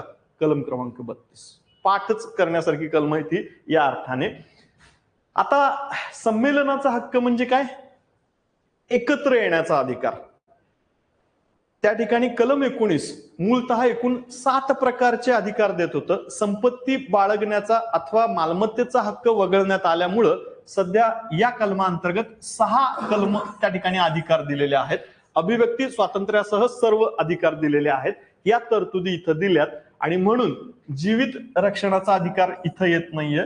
हा 21 अंतर्गत येणारा विषय या अर्थाने जीवन जगण्याचा अधिकार आहे. मग योग्य पर्याय निवडले आपण. भेदभाव करण्यास मनाई आहे. उपाययोजना सर्वोच्च व उच्च न्यायालयाकडे दाद मागता येते कलम 32. एकत्र येण्याचा अधिकार कलम 19 आणि म्हणून अयोग्य पर्याय या ठिकाणी क. क्लिअर होतोय मुद्दा. हा तुमचा त्या ठिकाणी सेकंड लास्ट प्रश्न. आणि लास्ट प्रश्न आहे सूची. बर एकच ऑफच झाली कधी. एकच प्रश्न, शेवटचाच प्रश्न हा त्या ठिकाणी प्रश्न, शेवटचा प्रश्न आहे. इथं 15वा प्रश्न आहे. 1 ते 15 प्रश्न बघतोय आपण. 15वा प्रश्न आहे. इथं तुम्हाला सूची दिलेल्या आहेत. 3 प्रकारच्या सूची असतात. एक आहे केंद्र सूची, राज्य सूची आणि समवर्ती सूची. हा प्रश्न विचारला होता कुठला समवर्ती सूचीमध्ये इथं कशाचा समावेश नाही. समावेश नाही. करारनामे समवर्ती सूचीचा भाग आहे. जंगल समवर्ती सूचीचा भाग आहे. दिवाळखोरी बँकरप्टसी म्हणतो आपण त्याला. In English it is called as bankrupt. Cheque दिलाय, बाउन्स झालाय, इट्स अ बँकरप्ट केस. जकात हा विषय फक्त येत नाही. या मुद्द्याच्या आधारे फक्त मला एवढंच सांगायचंय की इथं केंद्र सूची, राज्य सूची, समवर्ती सूचीची महत्वाचे विषय लक्षात पाहिजेत, माहिती पाहिजे. भारतीय राज्यघटनेमध्ये परिशिष्ट दिले, त्या परिशिष्टात याच्या याद्या आहेत. This is all about introduction to syllabus. या 15 प्रश्नाच्या माध्यमातून 30 एप्रिल 2023 मध्ये झालेल्या परीक्षेच्या माध्यमातून ऑनलाईनचे विद्यार्थी आणि ऑफलाईनचे विद्यार्थी या पद्धतीने या प्रक्रियेचा भाग होऊ शकतात. या माध्यमातून 4 डिसेंबर पासून ही रेग्युलर बॅच आपली जस्ट इंट्रोडक्शन लेक्चर आहे. त्यानंतर आपलं रेग्युलर बॅच त्या ठिकाणी होणार आहे. तोपर्यंत त्या ठिकाणी थांबूयात. उद्या त्या पद्धतीचं दुसरं लेक्चर अटेंड केलं जाईल. दुसरा विषय त्या ठिकाणी येईल. हा युट्यूब